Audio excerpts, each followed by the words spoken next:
sales. And at the end of the day, our mission is to make sure that you're making more, get more leads, more sales, more revenue, so that you are freed up to win in business and in life. Because nobody I know got in business for the sole purpose of chasing leads and sales. But that seems to be what becomes everybody's full-time occupation. And there's a whole lot better ways to do it so that you can be effective, productive, exponential, scale, get leverage, have profit, make life easier so that at the end of the day, you're in control of your economy, not trying to react to what the economy is doing all the time.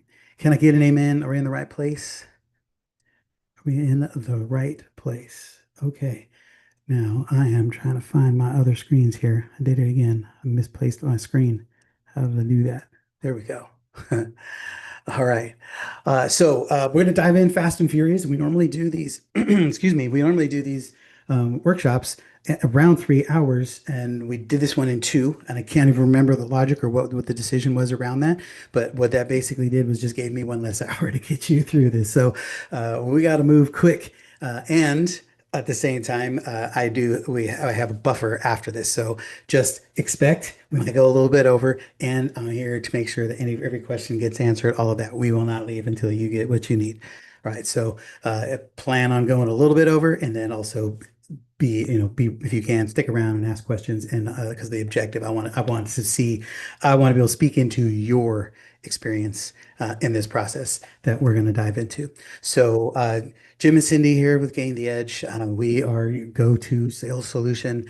We are widely known as the most loved and well-respected sales experts in the industry, which is a title that we have been given by many, and own it. We are starting to own it proudly because it is, we matter. You matter to us, and that shows up in spades in how we do what we do. And so that is what happens in our world. We tend to just serve to the maximum, and that's at the end of the day, we serve so hard that sales are easy. That's the whole objective here. And I'll say that a lot of times because there's a lot of objectives throughout this process. But we have been blessed. We've delivered $500 million worth of sales results and counting for our clients through our sales processes and systems, strategies, and structures.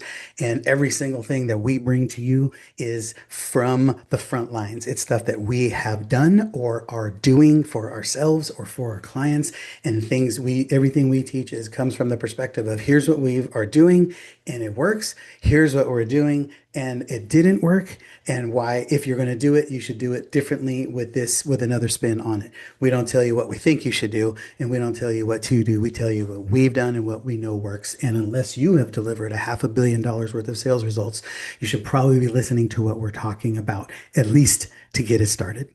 And then you can build on it from there. Once you know how to do it better, then come back and teach me, and I'm all ears. All right. So our theme for the year is winning every day. That's our theme for 2025.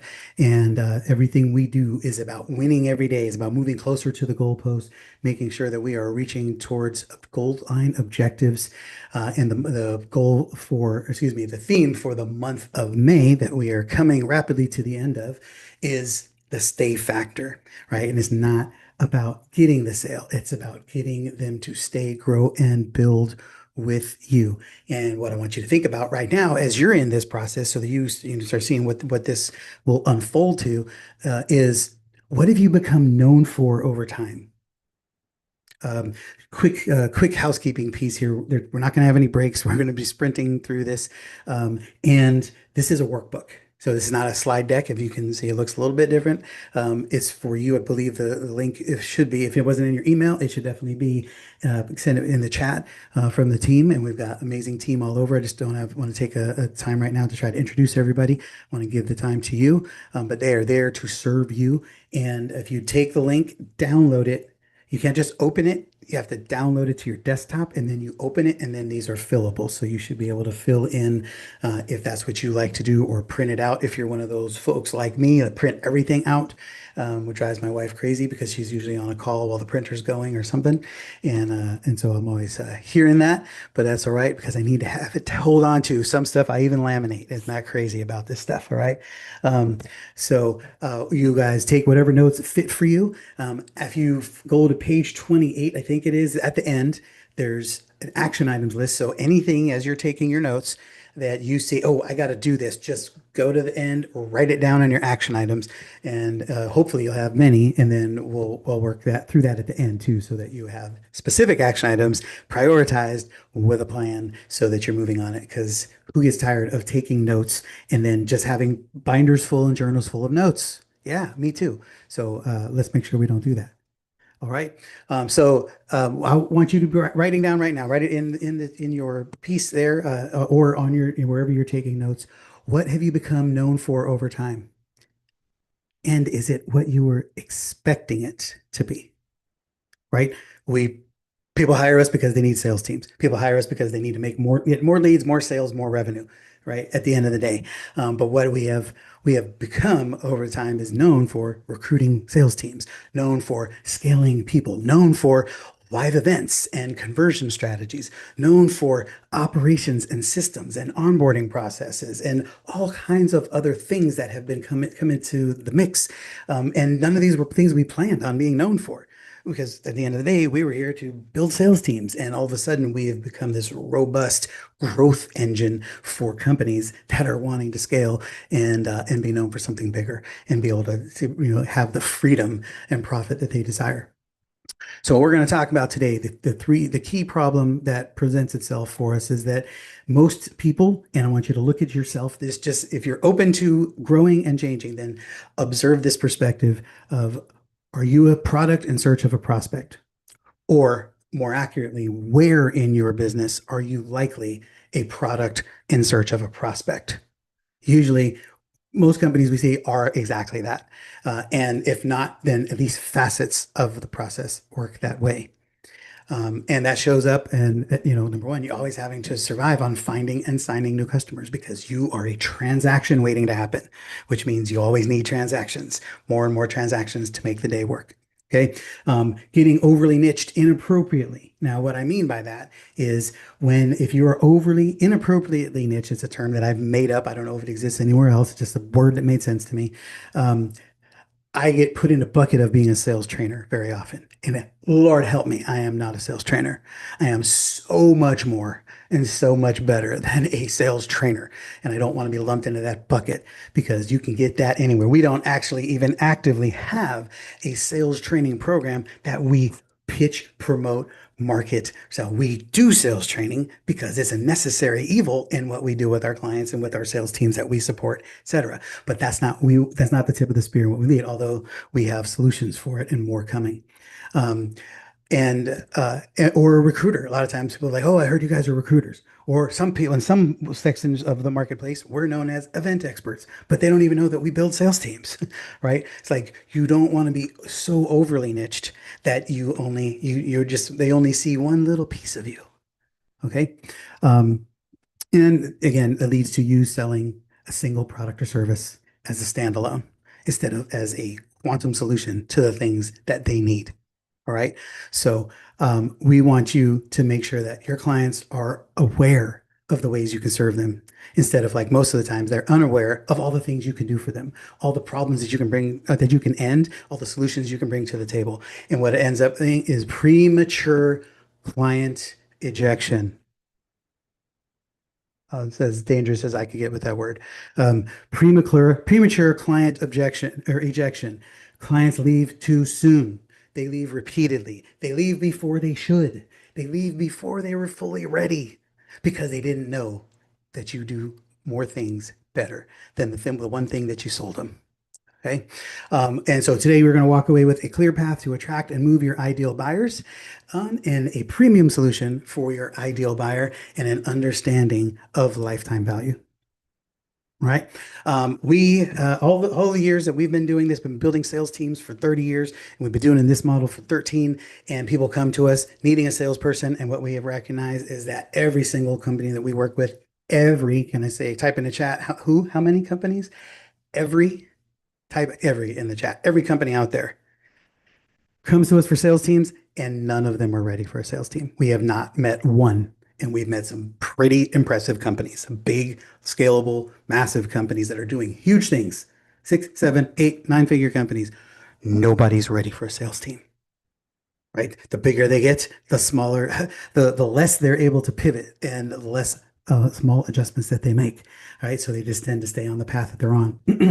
And so what we have done is over the years, we've had to take on a lot of scope creep, and we end up having to put in the right processes, dialing in the right pitches and the offers so that they make sense and they stack up and that they really blend in for what the company is trying to do, making sure that the right plan is in place to actually achieve the objectives that somebody in a boardroom somewhere else decided, right? And make sure that it's all dialed in and put to go and ready to go. And then we make sure that there's a path that leads people on this. And this is what we're going to dive into deeper today, right? Having the right positioning so that people understand who you are and why they should be buying from you in the first place. Having an accurate, the right pipeline. The pipeline is far more than most people. Most people think a pipeline is CRM. Raise your hand if that's you. You think right pipeline is CRM. Is that what comes into your mind most of the time? Pipeline is not a CRM. A CRM is a technology tool. The pipeline is an effective area of movement for people as they come into your world and get themselves more ready to do things with you. That is a pipeline, and there's a number of ways to make that work. And most people don't work one at all, much less do it effectively. All right. And then the right people, having all of the right people in place, doing the right things to support the sales process and the journey that others are on. And then, of course, the right process, which is a trick answer because it's processes, right? We have a peak performance process, which is a system of processes, and it's never ending. It is always growing because those are all the things that need to put you in place. And we put that all together we call that our P7 framework to profit and freedom. This is the cure for what ails you. And this is what we do in all the trainings that we work on, all the teachings, all of our programs, every talk, everything we do comes from this set, our principles, because tactics, strategies change over time, principles never do. And that puts us to diving in today to the right path. Right? The right path. When you have a clear trajectory for scale, right? Freedom and legacy, what actually happens is you know where you're going all the time. Right? You ever get stuck on where am I going to go next? I'm selling this. I did this event. Some people it's as little as I did this event this week. What do I do next week? And for others, it's I filled this program. Where do I go from here? Right? And anywhere in between. So it's not always just this little microcosm, but I'm amazed at how many people are so focused on this program, this offer, this thing that they haven't even thought about what happens to the people in this program or this offer and this thing once they get beyond it, once they graduate from it, once they get a result. Much less what happens if they struggle inside of your program because maybe you outkicked your coverage. Have you ever had a program, a solution of some kind where you're providing a service, a solution, an offer, a product for somebody, and then halfway through it, you recognize you left something out, or there's something else they need, or maybe there's something they maybe needed before they even came to you. But what are you going to do? Eject them and then start over? No, you got to find a way to do that. So we're going to speak to those problems as well today. All right.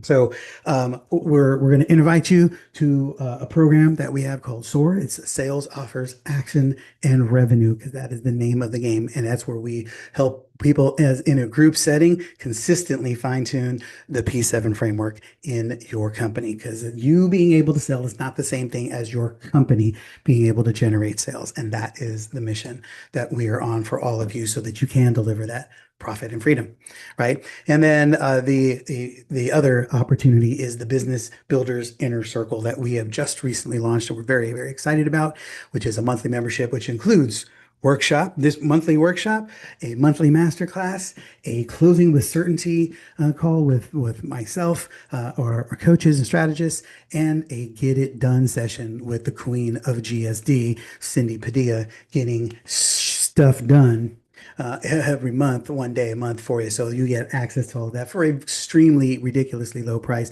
something that you should all be thinking. Every one of you who should at minimum be in the Business Builders Inner Circle, which we're in a process of naming that. We'll take some input from you guys. I'd be curious to your thoughts as well. We're working to infuse edge into more of our branding, into our offers and products.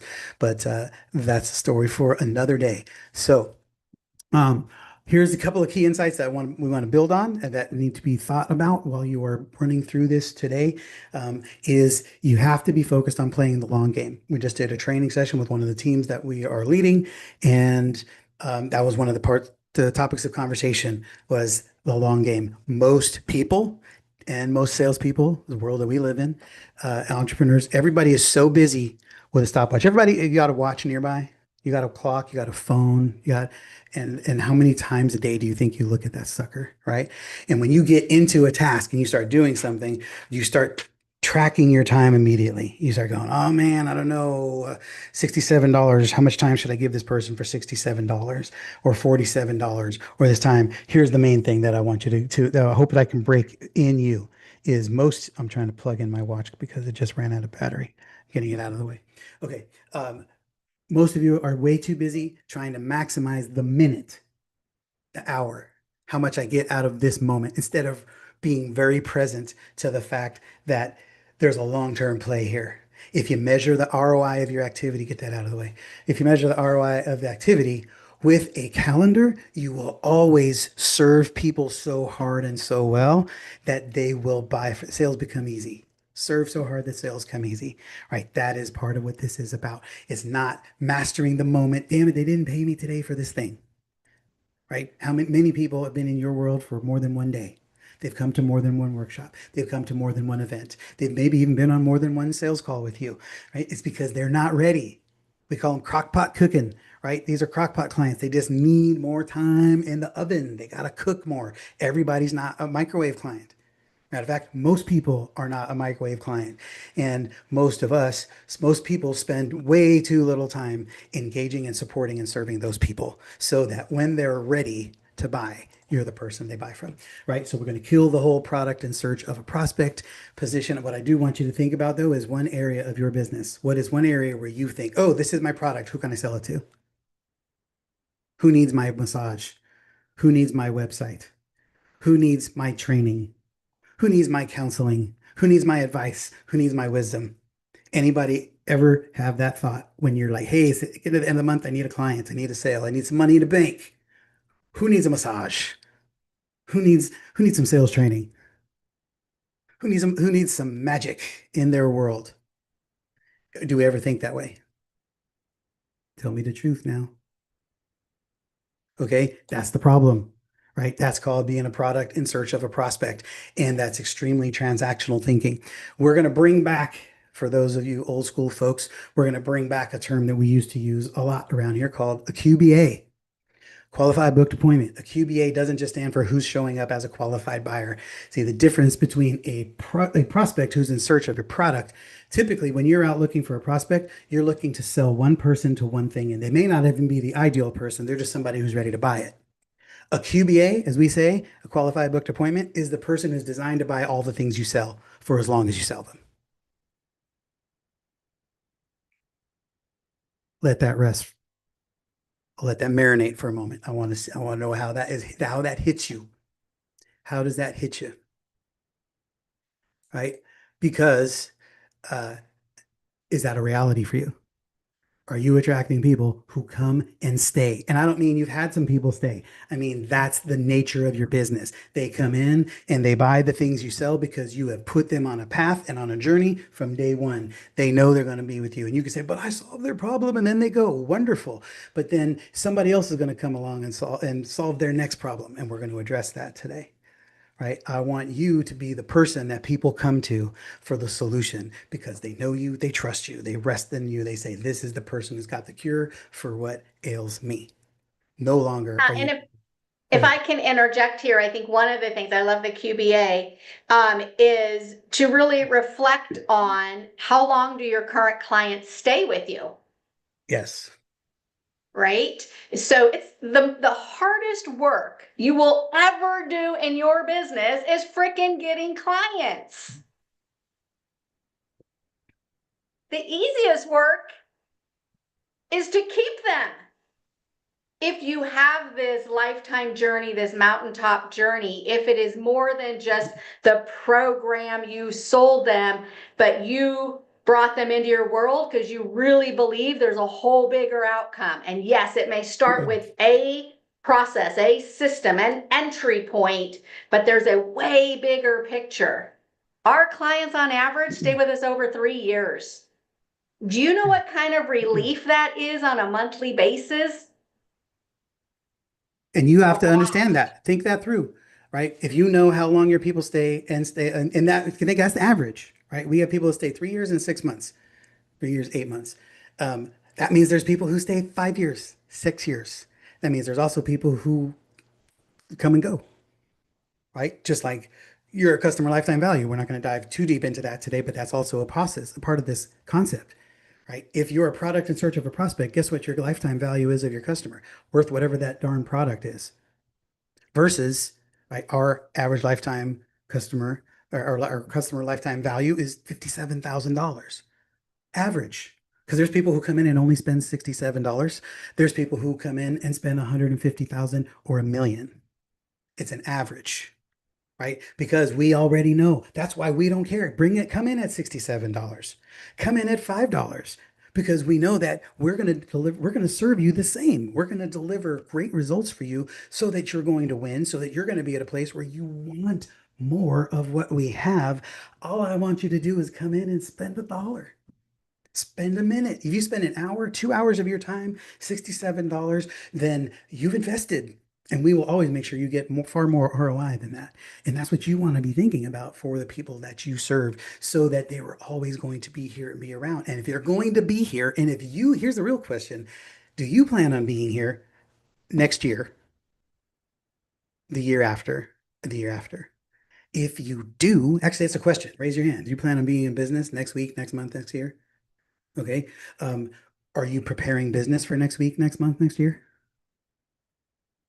As long as you're going to be in business, you might as well start planning for it right now and start putting people on a path to be ready. Some people are going to come out of the crock pot today. Some people are going to come out of the crock pot next week. Some people are just going to stay in there because it's warm and it's cozy and they're not ready to buy yet, but they'll come out in 18 months. And guess what? We'll take them too. We'll take those guys when they're ready because Yeah, and it all adds if up. I can interject here as well, like Danny, thank you for sharing, right? He has clients that have been as with him as long as 13 years. Like that's Fantastic. incredible.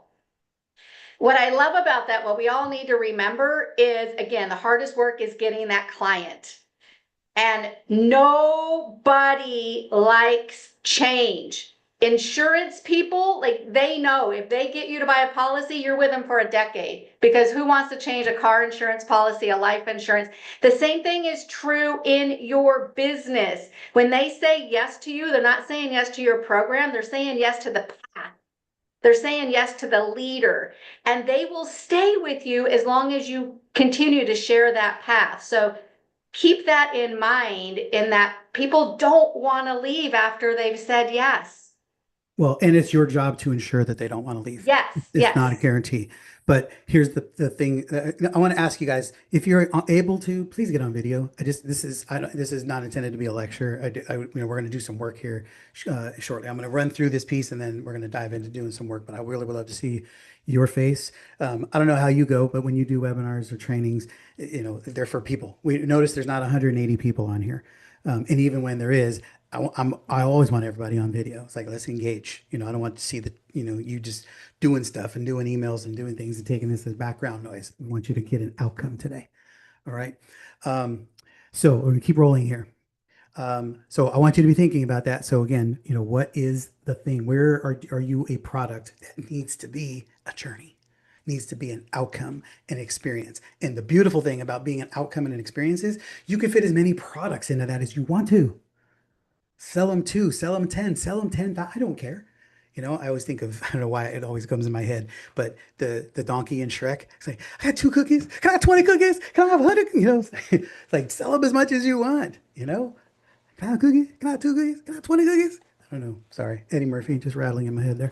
But it's all good. The compound effect of lasting. This is very important because you have to start thinking about what are all the things that you have learned on the way to sustaining over time. The simple, look, this is not, I'm not taking a position, although I have a very, very opinionated position about this. The GOAT debate in basketball is such a big thing right now because every year that LeBron sticks around and plays longer, there's people who give him credit for being the GOAT simply because he is still here playing. I respect the guy. But he ain't MJ. MJ will rip his heart out, right? But the point is, he gets credit for being here and obviously performing at a high level. You can't be in the NBA if you're not performing at a high level. And to perform at the level, he's not superstar level anymore, but he's still star status. That's an incredible feat. So the longer you're around, you just get more credit. When people show up and they see, wow, you're still in business, you're still doing this. Holy cow, right? We get credit for stuff simply because we've just been there and we've got the t-shirts and the scars and everything else to prove it, including a vault worth of systems, structures, strategies, and processes that go with it. Right? It's real stuff. And you need to be thinking about that for you, right? What are all the other skills that you gain along the way? Right? For us, again, recruiting, onboarding, leading, right? Developing leaders, building systems, installing systems, creating offers, fine-tuning fulfillment for clients, strategizing, running events, filling rooms, and the list goes on and on. Even though technically we're a sales team solution, technically, but we're pretty badass at a lot of things because we've been around and we've seen it and we're just nonstop looking for solutions and creating them or bringing people in who do them better. Okay. So here's the first piece that I want you to be thinking about. First you got to give yourself some credit. Actually, I would love to. I'm just running out of time. I'm conflicting here. Um, I would need that extra hour, but I want you to. This is important. You have to be thinking about what is the compound effect of your lifetime journey as a vendor, as a solution provider, as a product, as a producer. I don't know what you do, but whatever it is that you do, what are all the things that you have gained into to add to your collection of wisdom and talent and offerings because you've just been here. And the longer you're here, like, well, I might as well solve that problem too. Or I better might as well get better at that thing. Or man, I've been doing this same thing. I'm doing it in carbon copy right now. Maybe I should step into digital age. What did you do? What have you updated, upgraded, and changed and moved simply because you've been around? You have to give yourself credit for that stuff, right? Because either credit because you have grown and gained into something different, or because you've got the background behind somebody who just emerged with something different. Like here's is a simple one. Whatever you do, I promise you, there's some person a half or a third your age who is doing it digitally in their freaking bedroom, who never learned it the way you learned it. They only learned the digital version. Well, I got news for you. That digital version is great. But you also, I'm a pretty smart cookie, and we do a lot of things really good on digital. And we also know the manual process and how it worked on the back end, which brings a huge set of value, right? You know why and how what happens when it doesn't work, versus the person who just built the widget only knows when the widget doesn't work. Okay, so there's always you have to be the one who looks at it. You got to hold it up. What did you do? Look, hold it up into the light and go, wow, that's amazing. Look at that. I do that. Wow, I saw that. I see that. I do that. I've done that. I can do that. I don't want to do that. Right? You have to ask yourself those questions. Okay, so compound effect of lasting. You got to start giving yourself credit. Type in the chat. What's one of the things, just one, that you want to give yourself more credit for, as a compound effect of lasting, being in this game. And boom. Let's see. Why is that not doing that? I'm gonna get off of there. Hold on. Man, I've been having so many crazy tech Zoom issues. I apologize. Okay, so make sure that you guys are digging into that. All right. And if you have a question that's got you locked up and you can't move forward, raise your virtual hand here so you'll pop up and we'll get you. We can, but I have time. Like I said, I want to do a lot of Q&A because I want to put our eyeballs on your lifetime journey and the things that you're doing. So I want you to participate and let's start slicing your stuff up as we go. But I got a few more things I want to run through first. Cool, cool. Okay. There we go. We fit. I don't know why that's there. Oh goodness. We'll just do this here. Okay. So next piece of this is that you need to identify the mountaintop experience in your world. What is the mountaintop experience in your world? And this, you want to equate this with a big, bold promise. I want you to take this onto a position of like you almost take on something you almost have no business taking on. Okay. So what's the biggest, boldest, baddest promise that you can make without actually having to be responsible for delivering that message, but knowing that if everything goes perfectly in your world, this is what they can do. This is what they can achieve. In our world, the mountaintop experience is that you will have a class of one, decommoditized, sellable business that you can sell for pleasure, for profit, or keep for pleasure. And I don't care which, but that's the mission you're on. When you're in our world, everything we're doing is in service to that, to you having a business that will be profitable and pleasurable to run. Whether you want to sell it or not, that's the best business to run, is the one that you don't have to freaking run anymore. Hallelujah. Right? You can decide you want to be the face of the brand, or do you want to sell it, or do you just want to do a certain piece of the company versus the reality you live in right now, which is you got to do everything. Right? That's what we don't want. So that's the mission. Will everybody in our world get there? Absolutely not. But everybody who is here knows that's the journey. When you get on this boat, yes, that's where we're going. We're going downtown. The 10 train's going this way, right? You're on it. You can't go south if the train's going north, right? So that's you have to know that. What is the top possible outcome that they can achieve? And I got news for you. The more exciting, the more bold, the more it scares you. If you have that little bit of in your butt right now and you pucker it up because you don't want to make that promise, that's probably the right promise. It's the one that you're too scared to make. The moment you downgrade it and it becomes vanilla, it becomes uninteresting. It becomes less compelling. And I don't have a motivated reason to get into your world if all you're going to do is maybe help me, or maybe get me a better solution, or hopefully get me there, or get me just a little bit more. If we promised you 10% more sales, would that be enough to change? I mean, it's going to change your life. It'll change your business, but is that going to get you to move heaven and earth to want to work with us? Probably not. Right. And there's a lot of other people that can do that. So why do we need to spend our time? Let's do stuff that we know we can do and other people can't, and do it in a way that nobody else can. Okay. So, what is your mountaintop experience in your world? Make sure you're sticking that, type that in the chat. Write it down for yourself. You have to know this, because the more you can start, this is your North Star. The more you start speaking to it, the better you start speaking about it, the more people understand it. And the more you start to speak it, the more people believe it. And then they go, okay, you know, I don't know what he's saying, but I sure as heck love the way he's saying it. I'll take what she's having. The old when Harry met Sally, right? I'll have what she's having, right? Like that's what you want. That's the reality you want to be putting into place. And for you young guys, you're just gonna have to go watch it on YouTube. But it's worthwhile anyway. Go watch that scene. But so you need to have that. If you don't have that, you're gonna be stuck. You have to know where you're taking people. Give them a reason to run in your world and to run with you. Okay. Um, So all of those problems that we're talking about here are solved with the proven path. And I don't mean the proven path like my 10-step solution. I mean the proven path like where you're taking them. Your 10-step solution is the least important part about your product. Stop selling your product. Nobody cares about your product. Okay? It is the least important thing about you, right? The things you need to have clearly is the mountaintop experience of your world. Identify clear benchmarks along the way, and be clear on what problems you solve and which ones you don't, that are necessary to help them on that journey.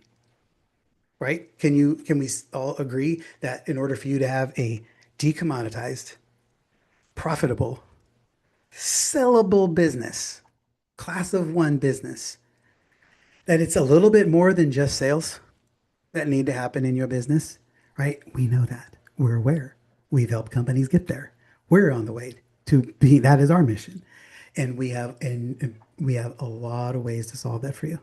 And we think about it every day. That's where my brain power goes every day. I'm like, who else can help us do what, for whom, when, and how, and under what conditions, under what circumstances? These are the questions that are going through my brain all the time, because we want to help you get there. And we want you to know that once you get here, you don't ever have to go anywhere else, because we've got the cure for what ails you, including all of it. As long as you like us, as long as you trust us, you're going to get everything you want and need. That's going to be the biggest factor. You just got to decide, do I like this nut job or not?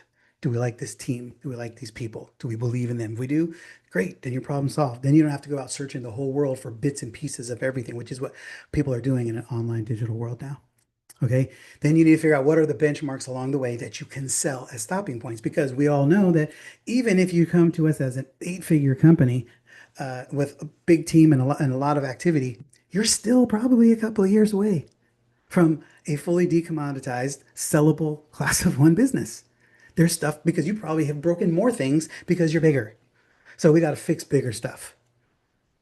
Okay, so we know that sometimes that's a long ways away. 3 years. If I said you're going to have 0% body fat, washboard abs, you'll never have sugar, you'll never do anything, you'll love eating kale and worms and stuff from the backyard, and that's going to be your new reality. But and you won't complain about it. You'll do it because you'll love it. But it's going to take you 3 years. Who would stick around for that? If you said I can be my reality in a week, I can have the perfect body and I can enjoy eating all healthy stuff and nothing but, and I can do that in a week, I'm in. If I can do it in 3 years, yeah, I don't know. So you have to give them benchmarks along the way, right?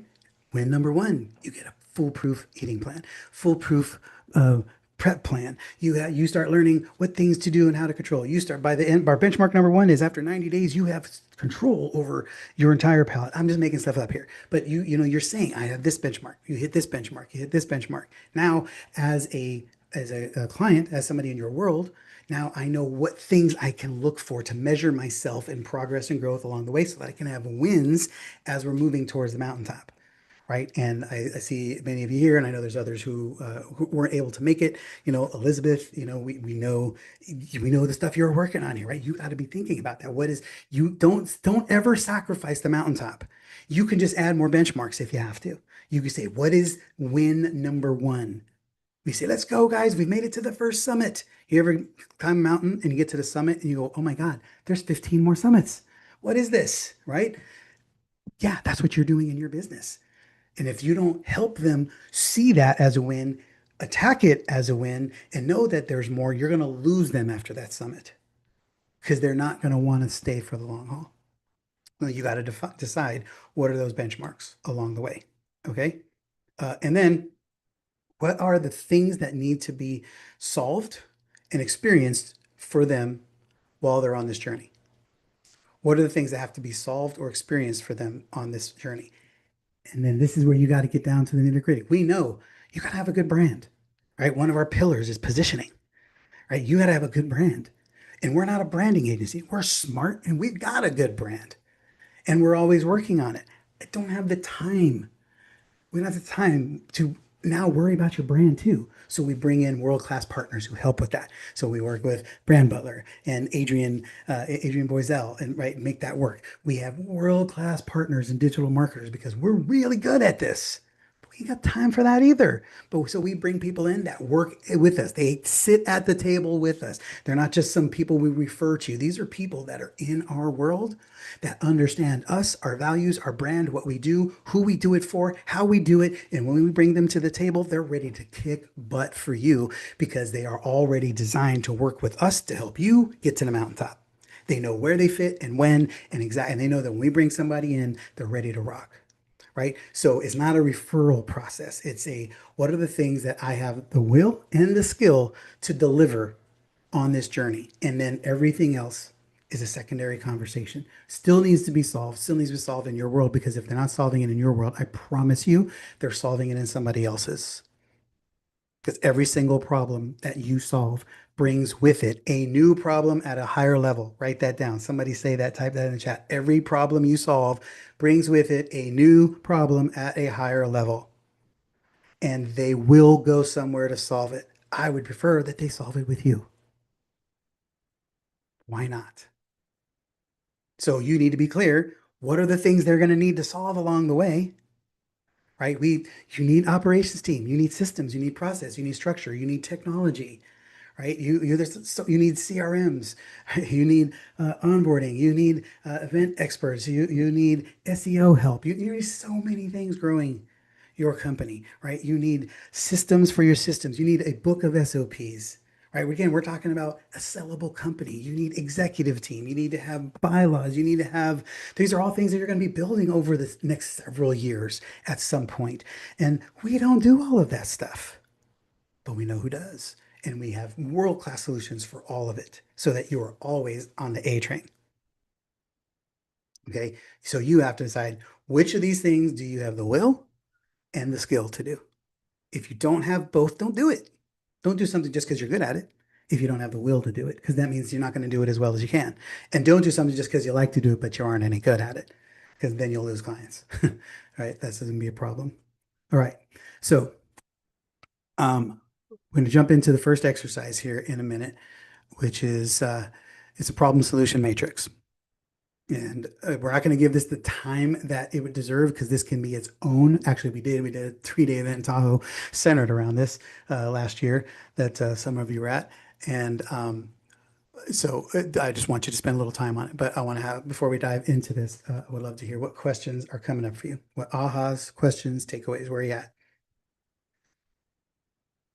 And those of you who are on off video, if it, participate, dive in the chat, raise your hand if you got a question, let us know how we can help. So what's coming up? Raise your virtual hand, and I would love to hear what are you seeing? What are you hearing? Lisa Galterio. Why am I not spotlighted? I gotta Yeah, we're just chatting in the chat over here about this, and an aha that I just had was the difference between having like the little quick wins, the candy, and then the more stretch benchmarks, I think is what Cindy called them. And I haven't thought about it like that yet. Like what are the little quick wins that I can get them to have so that they want to stay on the journey and then say, "Oh, you like this? Well, here's a benchmark that's going to take a little bit more effort on that." Yeah. Well, it's that dopamine hit. If we haven't learned anything from these crazy little mechanisms, these little death spirals that we all have in our pockets, um, if we haven't learned anything except the importance and the awareness of dopamine because of our cell phones, right? What do you think? This is literally breaking people's brains. That's a discussion for another day. We're trying to de-technologize half of our company because we need more humanity here. We're all about the human touch. I don't care. We will be the last company that goes all digital on everything. You'll drag us kicking and screaming because the human touch is what God put in us. The human touch is what God created us to deliver, and the human touch is what we're going to deliver, right? So, can I get an amen? But Mhm. I want you guys thinking about all the touch points. Every time you touch somebody, appropriate touch, of course, but make sure every time you touch somebody, it needs to have a purpose, and they need to feel your presence. They need to feel that you are there for them, and that you've got them, and that you're leading them where they need to go next. They're trusting, they are surrendering and acquiescing that to you. So when I go to the gym, I trust every single thing in there was put there for me. It's part of my experience. When I go there, the sauna was there for me. The gym, the showers are there for me. The massage chairs are there for me. The stationary bikes are there for me. The TVs with the basketball game were there for. They have thought of my experience all along the way, right? And so I don't have to go, oh, does that belong here? Does that belong here? Friend or foe? What's over there? I don't know. Everything in there was created for me. You have to think about all of those little things, right? The fact that they say hi to me every single time I walk in, whatever time of the night it is, a 24-hour gym, unless they're in the middle of the night where they don't have staff. But, like, what are the things? They've decided what experience they want us to have. They want us to feel welcomed, friendly, and empowered. They don't overbear us. They don't follow us around, bothering us, trying to sell us training sessions. It's an empowerment gym. Everybody there is kind of the owner, especially if you go at night, because literally the staff leaves. So the attendees are the owner. So they create an experience of ownership. So they're like, okay, take care of the place because there's nobody else taking care of it in the middle of the night. So you guys are the ones that take care of it. So then they put it on us. So we don't mind wiping stuff down when we're done using it and cleaning it because it's our gym, right? And so those are all wins. Every one of those is a touch point. Think about this. Think about every single touch point you have with somebody is intended to make them feel your presence. Whether it's an email, a text, a phone call, an in-person, a hike, whatever you're doing, they need to feel your presence. And all of those are wins. So the beauty is you can make them feel your presence, and then you can identify what is the touch they should have experienced and quantify it as a win. Mhm. This was great. Guess what? Now you've learned how to breathe in the open air. I know it sounds stupid, but right, that's something, it's like teach them how to take control of their breathing and how their breathing can be a great tool for them if they learn how to do it right while they're hiking, so now all of a sudden you've given them a win, even though it wasn't identified as a deliverable. Now it is. And now it's a That's win. good. I'm writing that one down. You've learned how to breathe in the open air. It's so simple, but it's great. Right. I Yeah. love And it. what Jim is demonstrating is that it's our responsibility to be that Sherpa, to guide them through this mountaintop experience to their end goal. And they're trusting us, and we have to acknowledge every benchmark. You literally have to say it out loud, just like Jim did. You have to remind people. People will get amnesia, they'll forget the pain they were experiencing and where you've taken them. But that's the power and beauty of your mountaintop experience, that you get to keep coming back to them and show them how far they've progressed. People will persist when they know there's progress. It's when they don't know what's ahead because nobody's there guiding them and demonstrating and being vocal about it. They're like, maybe it's not working. I think I'm gonna go somewhere else and try something else. Right. Here's here's an example too of a simple way to get more wins, right? Is do you do any sort of a welcome or onboarding call? Right. I know a lot of people, again, I can get off on this rabbit trail. I can do a whole event about this, but efficiency versus effectiveness. Everybody is so focused on saving time. ROI of a stopwatch versus a calendar. And efficient does not mean effective. Typically, efficient comes at the expense of effective. And you need to be very careful. So, and all of that. And so, a lot of times we let automation do everything instead of giving them a personal touch. Why? Because it costs money to give somebody a personal touch. It costs money, time, effort, and energy. But if you give somebody a welcome call, now they just got another win because you get to point out to them all the stuff. Like maybe you have a digital tracker and a manual tracker for the activities they're going to do, and you give them a choice. Guess what? There's a win. They get to choose their own adventure, right? You are the one that says this is a win, this is a win, this is a win, this is a win. And when you tell them it's a win, they go, "Yeah, that's a win for me. Yeah. That's a deal for me. I will take that." Yeah. Right? One thing I'm gonna switch to doing is having a mandatory longer first client session. You can't come in and book a 60-minute massage as a first session because I want time with you to really thoroughly understand your problem and make recommendations. Yeah. So, And then but yeah. so you want to start you want to build that into the journey. When Hmm. they come into your path, they need to understand that Yes. you are their guide, and it's important that they understand everything, which means there'll be things they need to do, whether it's spend 15 extra minutes with you in a session or watch a video before they come into the session, Hmm. right? That No, that's explains true. those things. So, but you have to help them understand that because some people aren't going to want that. They're going to be like, "Don't bother me. I just want the massage and get in and out." Well, okay, that's No. wonderful. And then you won't get the best experience here. And so, doesn't mean you won't get a good one. It's just that you're not. That's not how we work here. Hmm. You see, we are different here. It's Yeah. very important to us that you understand all that's available to you and all that we are pouring into you.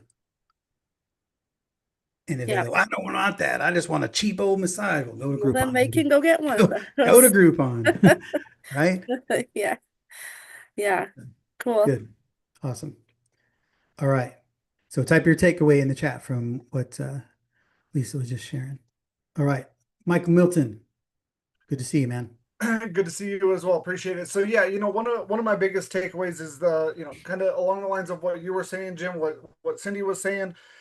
You know, solving one problem equals the creation of a new problem or a larger problem, right? And I remember growing up in Southern Colorado, I was an advocate mountain climber. And I did in my life, I've done two 14ers. I did Pikes Peak and I did Mount Sherman.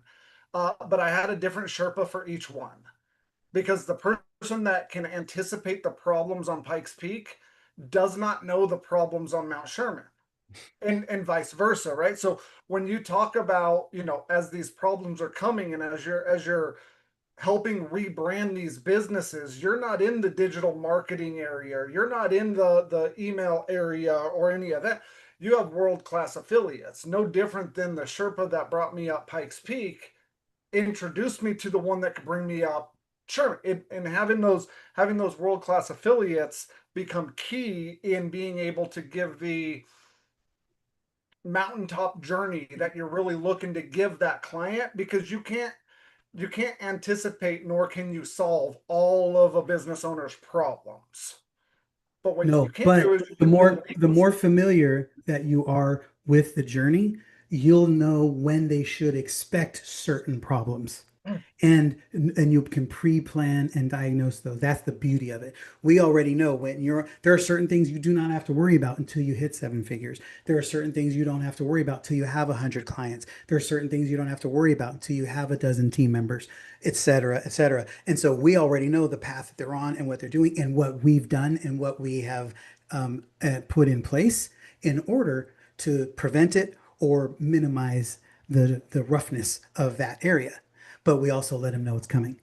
And so all of that is just it's stuff that builds greater trust in you and more commitment to the climb because they're like, okay, this person already know. I don't have to worry. I went on a backpacking trip, my first backpacking trip ever, by the way, in September, and it was a rough climb. The guys, the ones we're going on in a couple of months is about 50% the degree of difficulty of the last one. I was like, hallelujah. But I have 60 days. I'm preparing for it. But here was the important part for me. It was rigorous, and as a college athlete, I'm no joke. I don't like seeing myself in any sort of weakness here. But what happened was I was so mentally, spiritually, and physically focused on the climb that I could not have led anybody anywhere. I was so glad that there were 18 other guys and there were guys who knew where we were going, knew what to do because I was literally, I'm not joking, I was going right foot, go there. Left, I was on my climbing poles. I couldn't think about nothing except I was picking up my foot from, where I was putting it down on, what I was doing, because it took every ounce of focus for me to do this.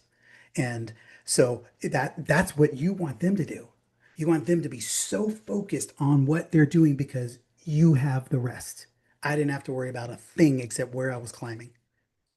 That's what you want them to be able to do. You say, look, you focus on you, I got you. And that's where that expertise comes into place, because I can't focus, or you can't focus on wind speed change in one area and having to shift direction, but your Sherpa can, because they've done it 1,000 Right. times. And they know where that foot needs to go regardless. So Exactly. I love that. So solving problems equal the creation of another problem, but being able to anticipate what those problems are and having world-class affiliates and individuals within your organization that can solve those problems when needed, so you can properly anticipate when those are going to be needed to be solved. That's my big takeaway, and that's what I wanted to share. Awesome. Yeah, and you're a perfect example with you guys, right? Because one of the things that we have learned over the years of doing this is a rough offer can impact sales. So everything we do started from how do we help this make salespeople be more effective? Well, we've learned to help polish offers for clients. And that's exactly what we're doing with you, right? You're stepping into a role that's going to 10x the deliverable and fulfillment in Brad Blazer's world because it was a gap that was hurting sales, right? So we didn't just say, hey, by the way, you need to fix it. We took the bull by the horn and said, here, let's just go do it because we know what needs to be done. We have it. It's an expertise. Quite honestly, we could have charged them a whole lot more to do it. And we didn't charge them at all. We just said, look, let's just get it done, right? Because we already know how to do it. But that's an option. We could have said, hey, we'll do this for you for XYZ amount. Or we said, let's just do it, right? But that's because we've been on this journey many times. And so we already know. Right. And so you want to be thinking about that because this is everything that you offer isn't on the menu. We don't have a menu item that says, hey, let's help you rebolster the fulfillment of your offer so your sales team can do it better. Although we should take a mental note, Cindy. But right. But we didn't. But we knew when it needed to happen and we knew what to do about it. So guess what? We get to measure, we get to report that to the client as a win. Here's what we're doing. It's in our weekly report, update, boom, fulfillment product. That's not what they hired us for, but that's part of the process. So good stuff. All right. Amazing. Anybody else? Any other quick shares? Want to jump in here? Okay. So what I want to show you. Wait, is that the right one? Oops, that's my window. You're not supposed to see that window. It's that one. All right. Um, so this metrics, do not overthink it because you'll have plenty of time on your own to think it to death, to think yourself into a hole around this. Okay. But what I want you to, this is the process. What are the perceived problems?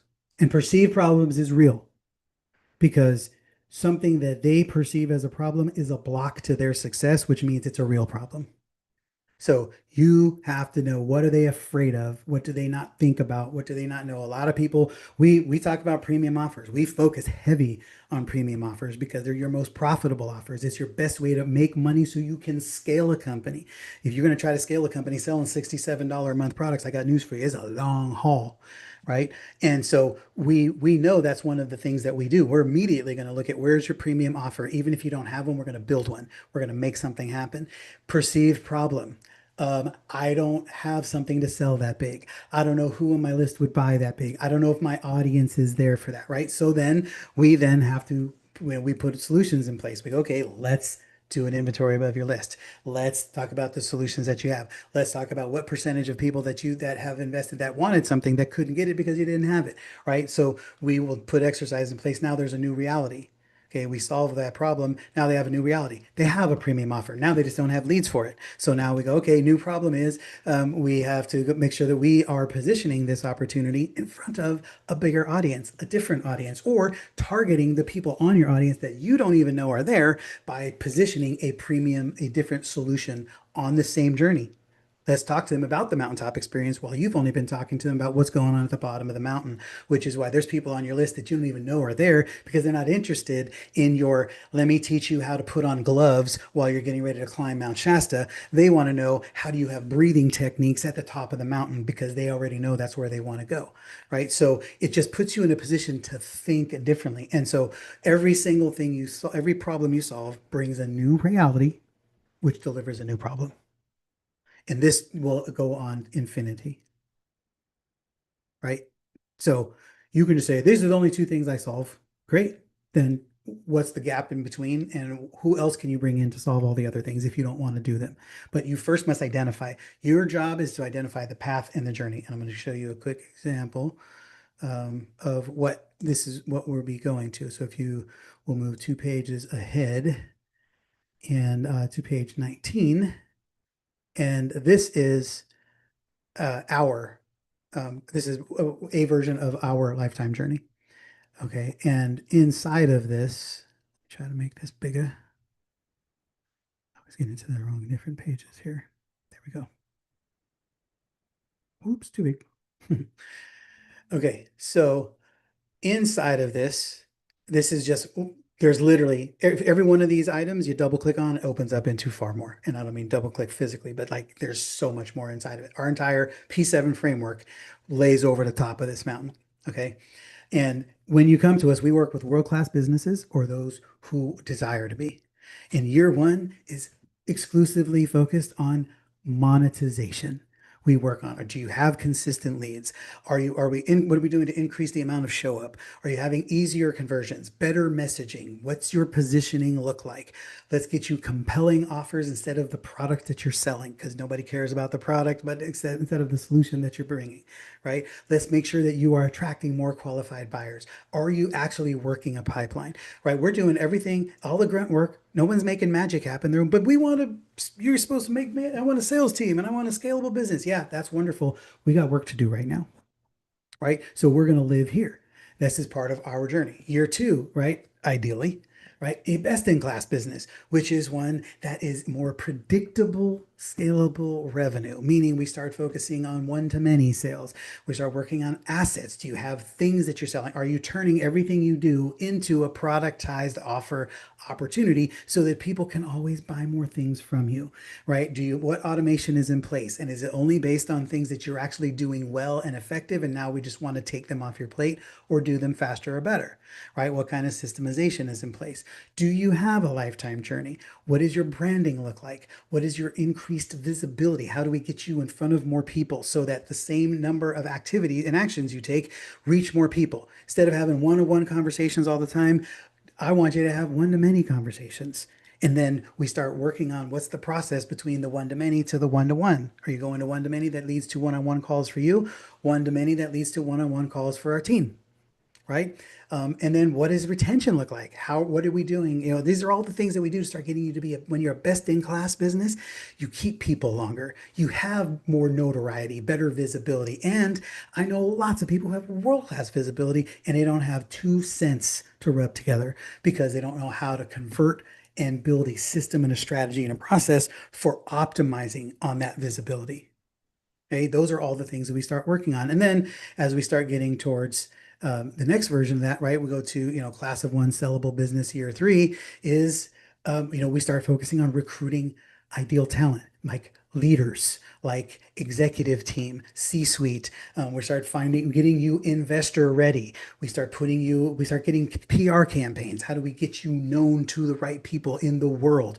Do you have what kind of IP and increased valuation do you have? Do you have intellectual property? Is it documented? Is it top tier? Is it easy to recognize? Does it bring a value? Is it repeatable? Oh, there's so many things that we bring, but none of that stuff it matters to you right now unless you're at that level. But you need to know that those are the things we know. This is the journey we're on. And so sometimes we're doing something right here that is going to pay off right here. And I don't have time to freaking argue with you, Melinda. I'm sorry. I mean, person. All right. Me and Melinda, for those who know, she's always like, well, show me why, show me how, show me the evidence, show me. It's like, this is what we're doing. Just do it. Right. But you know all the stuff. You know where they're going. They don't. So when you can better tell the story, they know, oh, okay, I better do this part well, because if not, I'm gonna have to redo it here. Or I may never get here because I didn't do this part well. So we have to constantly be telling the journey and selling the journey.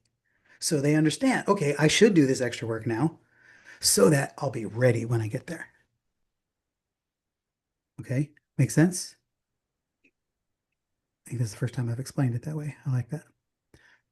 All right, so um, take a minute right now and let's just fill out some of these boxes here.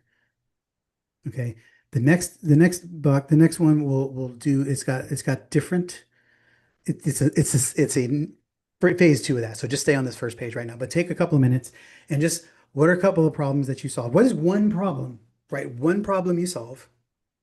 What is the new reality? Right.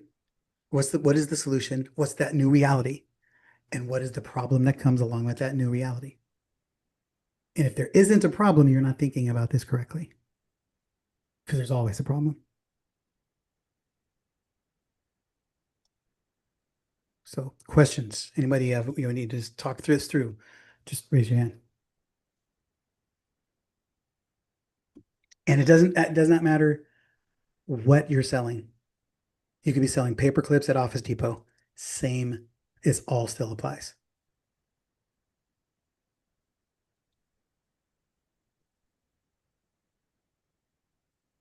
So go ahead and write out what you got.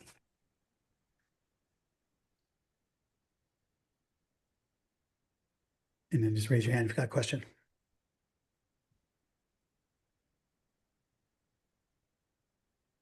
Yeah, buy a new house, furnish it. Lose weight, awesome. Now you gotta buy new pants. Buy new pants, great. Now you gotta go get another, branding session, get your colors redone.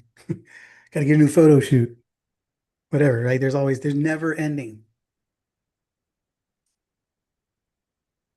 Especially when it's about you, because this is your world, your circus, your monkeys. You're the one that decides and defines if it's a problem.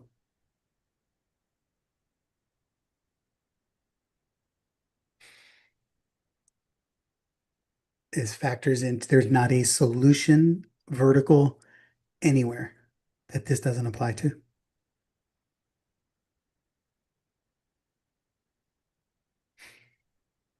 Amanda, Mike, we're getting somebody into a new room. We're getting the opportunity at a new table. Great.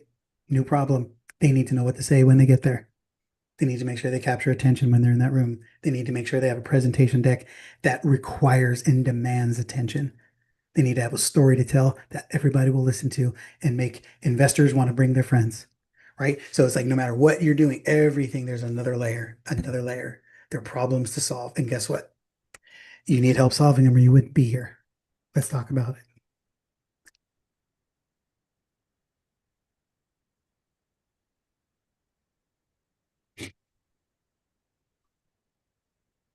All right. I'd love to hear what do you guys got? What's coming up? Where are you? What's the problem? What's the solution and the new reality and the problem that comes with it? Example, you have a lead problem. We help you make more leads. You got more leads, you got more clarity in what you're messaging and what you're doing. You now have a new that is a solution. You now have a better way to be able to track the right leads. Now you have a new reality in that you can speak to more people and attract more of the right people, which brings a new problem. You need a dialed in conversion strategy to ensure that you don't waste those leads. Right. So it's like you can do this. You can do this for every single part of your business, every single offer you have, and you will. In our world, you will. If you're working with us in our SOAR program, this is what we dive into. Is all these pieces. What are the pieces that make it easy for you to talk about, simple for them to understand, and compelling for them to take action? Because it isn't your product. Sorry. Sorry, not sorry, as they say.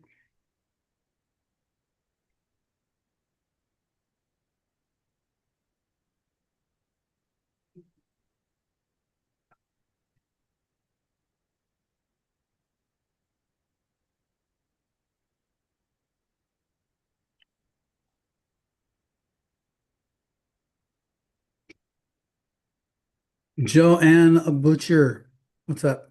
I so I'm trying to wrap my brain around this the mountaintop experience. So what I want to offer, which I've never offered before, is that working with this other producer that we can greenlight a film. And he used the word guarantee, so I'm going to use the word guarantee. So I said, well, so for $75,000, we can greenlight a film. And he said, yeah, I mean, he said, yeah, if somebody's got to invest more than $50,000 and they don't get a green light, then what are we doing? What's the point? So I was like, good. So I want to start talking to my clients about this new offer. And So let me pause that. Pause that. So I appreciate that. What I want your mountaintop experience is decoupled from an offer.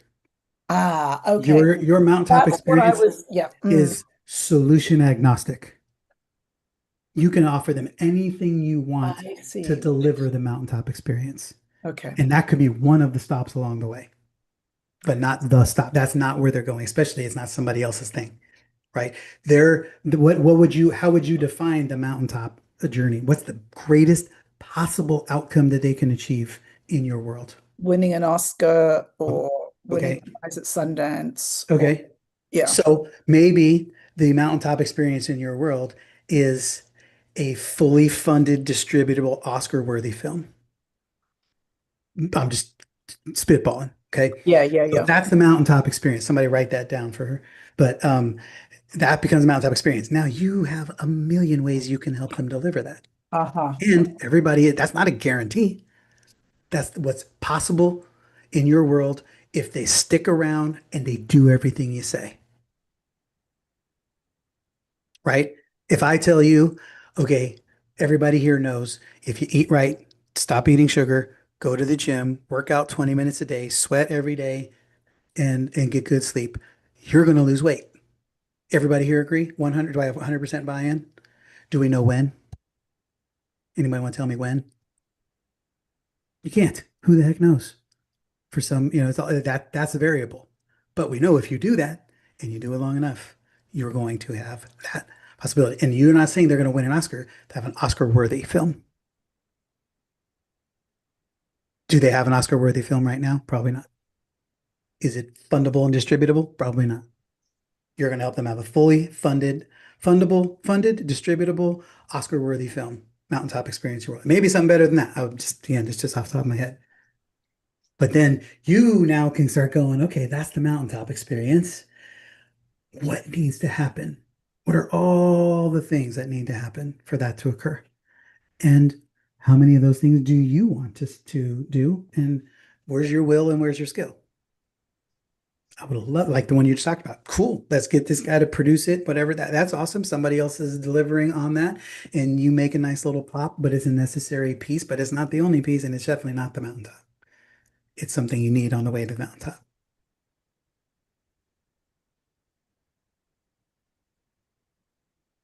Yeah, okay, I totally get it now. Good. It's only taken What's me. What's so important about all of this is it gives you a model, a selling model and way to communicate and demonstrate what's possible. And for me, what I love about it is it doesn't feel like we ever have to like revert to a down sell. Nobody wants a down sell. Like that just is awful. People want the mountaintop. And when you can say, Joanne, gosh, you've got a lot going on, James, and I can see we could get you an Oscar-worthy film based on everything you've shared with me. I see you're right here. You have these few things. I'm definitely going to want to review them, firm them up, and then this is the path forward. Can you see this making it easier for you to get this film funded, to get it distributed, to get that Oscar worthiness?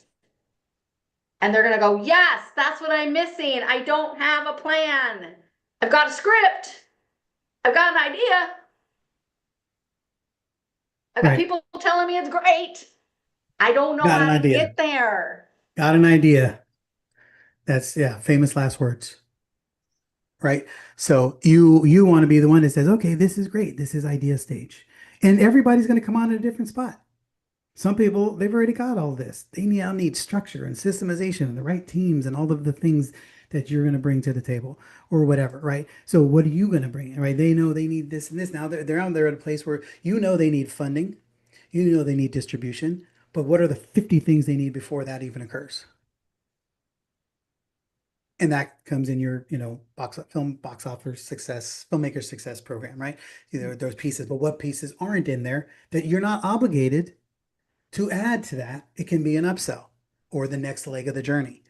The filmmaker success program gets them here, and then the next program gets them here. And if they want to support along the way, they can jump into your membership program or your alumni program, and which keeps them moving slower than what they would do if they hired you at the premium level. Your premium clients is going to be on the fast track to this because you're going to work on this, and this might take 2 years to get you up to the mountaintop. But those who want to start smaller, then it's just going to take you longer. But you're on the way. You're implementing the right frameworks, the right process, the right system. And then if you do this at your own pace, it just takes you longer, but you will be on the path and on the journey. Right? If you're working with us, if you're in the Business Builders Edge, Inner Circle, the monthly program at $67 a month, the founding member price, you're on this journey. Because guess what? Today's workshop is one of the fulfillment pieces of the Business Builders Inner Circle, right? So you would pay $97 for a workshop, show up, or you pay $67 a month, including the workshop and the masterclass, plus 2 other trainings, right? Sales training and a get it done sessions. And it will take you longer to reach this. Be real. For $67 a month. You may be on the 5-year plan, the 7-year plan, but on the path you're on right now, you're on the no-year plan because it ain't never going to happen, right?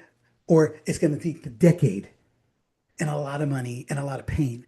We're going to minimize that and start eliminating it. If you jump into SOAR, then you're on a shorter path. Maybe you're on a 3 to 5-year plan. If you jump into our co-pilot program and invest, at a higher level at 6 figures, then this is a shorter path, but it's all the same path. And people come on with different things in place. So you guys, that's how you want to be telling the story. No matter what, we're implementing our P7 framework. We're implementing our systems, our structures, our strategies, our processes. And then we're bringing all the right partners to you at the right times where you don't have to worry about it. You guys ever get frustrated when your clients need to solve something and then they go out and try to find a solution that you would have never wanted them to go find because you can do it or you do it better or you know somebody who does it better, right? We get that. That's a function of them not knowing what you do because all you're doing is the one thing. Right? We've had that so many times. We were so focused on the sales team piece that they hired another company to do their event. I'm like, no, we do that better than anything, right? It's our job to make sure they know that. We've got systems, structures, frameworks. Probably we do. You ain't nobody going to help you run a conversion event better than we do. But if we don't tell them that, then they go hire somebody who to do it. Right? You need to recruit team. You need to do stuff. What are all the things that you do? Those are the things that are going to go on your mountaintop. Okay. Um, so let me get on this piece. So just in the interest of time, we'll keep rolling. But I recommend that when you do workshops with us, do trainings, that you put on your calendar work time to implement on this. Like, so right now, go onto your calendar, put on your action item, everything you have to make sure you're using that action items sheet, put on your calendar to spend an hour sometime between now and the end of day Friday, or put it on Saturday. And you're just going to digest the notes from this and start implementing. Implement one thing key. Put it your action items and start doing that for your training. Wherever you spend your time, if you invest your time, effort, energy, and resources in getting training, mentorship, engagement from somewhere, Cindy and I spend a lot of money on our mentorship. We have a mentor that we do heavy work with, and our calendars are blacked out for on Thursday because we call them power days, and we don't just we literally go through the notes.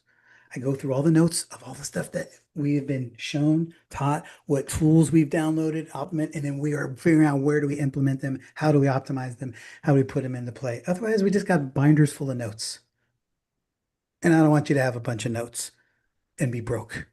I want you to implement this stuff and have money and have clients and have growth and be moving up the mountain in the right directions. Okay. So I want to keep moving on this here. So the next part of this, it's a little nuance. It's a little shift, and hopefully I don't make it more complicated than it needs to be. Try to make this simple. That's why I did it in 2 sheets instead of one. But you want to be thinking about the perceived problems and the solutions.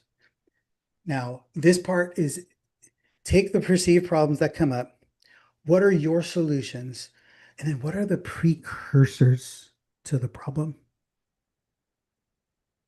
What's the precursor to the problem? So, as an example, we come in and step inside of companies to run their sales divisions, run their whole team, recruit, train, all that stuff. One of the biggest concerns that a lot of them get is you just don't know my brand. I've been doing this my whole life. How could somebody from the outside step into my company and represent my brand? Right. And so, one of the precursors for this challenge is that there's no offer in place that doesn't require the founder, right? The founder is required to present the offer because they know where all of the secrets are. They know where all the bodies are buried. So, right. So our solution is we have to have offer training templates and trainings so that the system starts selling the outcomes instead of the founder starts selling the outcomes. Right? Because it's easier. Everybody here has got the founder magic. You know where all the bodies are buried. You know where everything is. You know how to make everything work. So when somebody says, well, what about this? You know that you created a solution for that 5 years ago for this one person, Sally, this one time, and you did it, and now it's waiting there. No, your sales team doesn't know that. Right? So you have to build a process that allows them to step in and say, boom, okay, I can do this. And everything we do, even though you are a solopreneur, right? Maybe you're a solopreneur, you got a small team, but everything we're building is for the advantage place, from the vantage point of sales team is coming. We're trying to help you build a scalable class of one business, which means the biggest difference that I have been alerted to recently that I've been leaning on is you knowing how to sell does not equal the same thing as your company being able to generate a sale. Those have nothing in common. right? And that's what we are building. So yeah, you can do it. And you might say, yeah, but I already know that. I have wonderful, but unless your sales team, somebody you're going to hire somebody who's going to get in your head, you're never going to be able to hire anybody, which means you're going to be stuck doing this for as long as you're in business. Why would you do that? And it doesn't matter what version of business you have, what you have, who you sell, what your product is, what your solution is, there's always a way to systematize that process so that, and by systems, I don't mean technology, I mean a system, something that is repeatable that somebody else can do. Okay, so promise you that's there. Please try to prove me wrong. Let's talk about it. But those are things you want to think about. My offer isn't blah blah. My offer is not consistently producing perceived problem. Okay, precursor, consistent lead flow. Maybe they're not having qualified booked appointments. They're showing up with their product, thinking it's the greatest product, and they're trying to sell it to everybody instead of attracting the person who's designed to be on the journey with them. Right. So that's what they know. And so we know there's solutions is one of the many solutions that we have for that. So, right. Sometimes I don't know if I'm ready for all that. I don't have a big list. Okay. I'm guessing that the precursor is that their list needs better engagement. You don't need a bigger list. You need better engagement in your list. And we have strategies to help make sure that happens. Okay. I've hired and fired so many salespeople. Yes. That's what most people have done because they don't know how to, they don't know, they don't have a sales process. They don't have a right strategy. They don't have a replicatable offer and they don't have systems and strategies and structures for hiring people. And if you're the entrepreneur, you don't have any time to manage, nurture, and develop a sales team anyway, right? So we need to make sure that you've got good operations, good systems, and good structure so that this can be replicatable, done, right? So again, I'm just sharing you what that would look like for us. So for you, what's the perceived problem, right? What is a precursor? What are the solutions? And then you can determine value and cost. The reason this is, I don't want to dive too deep into this piece because we're just, you guys are, this is kind of like today, what we're doing is more like training wheels version. So we'll work with you deeper on it. If you want to go deeper with us, but I want you to have this in place because this will get you on the path to solving this, right? The next thing you want to do for value and cost is what does this solution, what's the value it brings? Put a dollar value to it, right? Us having these things in place here, easy for our clients, it's 6 figures worth of value. It's 10x the revenue that they're having right now, at minimum 2x for a bigger client. Okay. And then what's the cost? Does this cost a lot for us to deliver in time, team, resources? Because then that determines what things you offer to people. When it's got a high value and a high cost, or low value and a high cost, those are the last things you sell. You only sell those if it's a must. High value, high cost means it probably requires a lot of you personally, or a lot of manpower, or something that has to be supervised, right? And it doesn't mean you can't, you don't, it doesn't mean sometimes people just need it, but you want to be careful in how you sell those things because you only want to sell those when they must be done. Those should be the least amount of things. We cannot sell my time. We cannot sell Cindy's time. Right, that's the highest, it's the highest premium that we have. When we do, it comes at a premium because it comes at an opportunity cost. If I'm doing this, it's because I'm at the expense of not doing that. And we have to make sure that our time specifically, is put towards revenue generating activities and not just revenue one for one, 10x, 100x. What are we doing that's delivering better outcomes? So you have to just be thinking. It's just thinking this stuff through. So you don't have to have it exact. You have to have an idea. What's the solution you're bringing? What's the value it will deliver? And what's the cost to you? Then as you're designing your journey, as you're talking to people, you're thinking about the stuff that is high value, low cost. Sell a bunch of them. Anything you got that's digital is high value, low cost. So those are anything you have. Hey, look, I got a record. I did a training on this. We did a workshop on this. I'll send you the recording. Fantastic. Those are great things to sell to people. Okay. But don't say, yeah, I'll jump on a call with you and break this down with you. You better be careful of who you offer that kind of stuff to. And make sure that if you're going to do that, because it is a high cost, it's the highest cost thing you can do, make sure that the value is also high.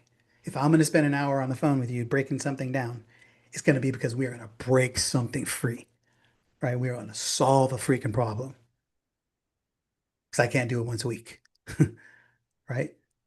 So that's what questions do you have around this? I want you to make sure, again, put in your action items that you put time into this activity in the next week. I'm going to suggest Saturday. If you can't do it somewhere between now and Friday, put an hour on Saturday, get yourself a cup of tea, shot of Jack, I don't care what you do, glass of wine, and do this. Guys, this is needle movers. Anybody have any doubt or question that you see that this will help you see the value in the actions and the activities that you're putting in front of people?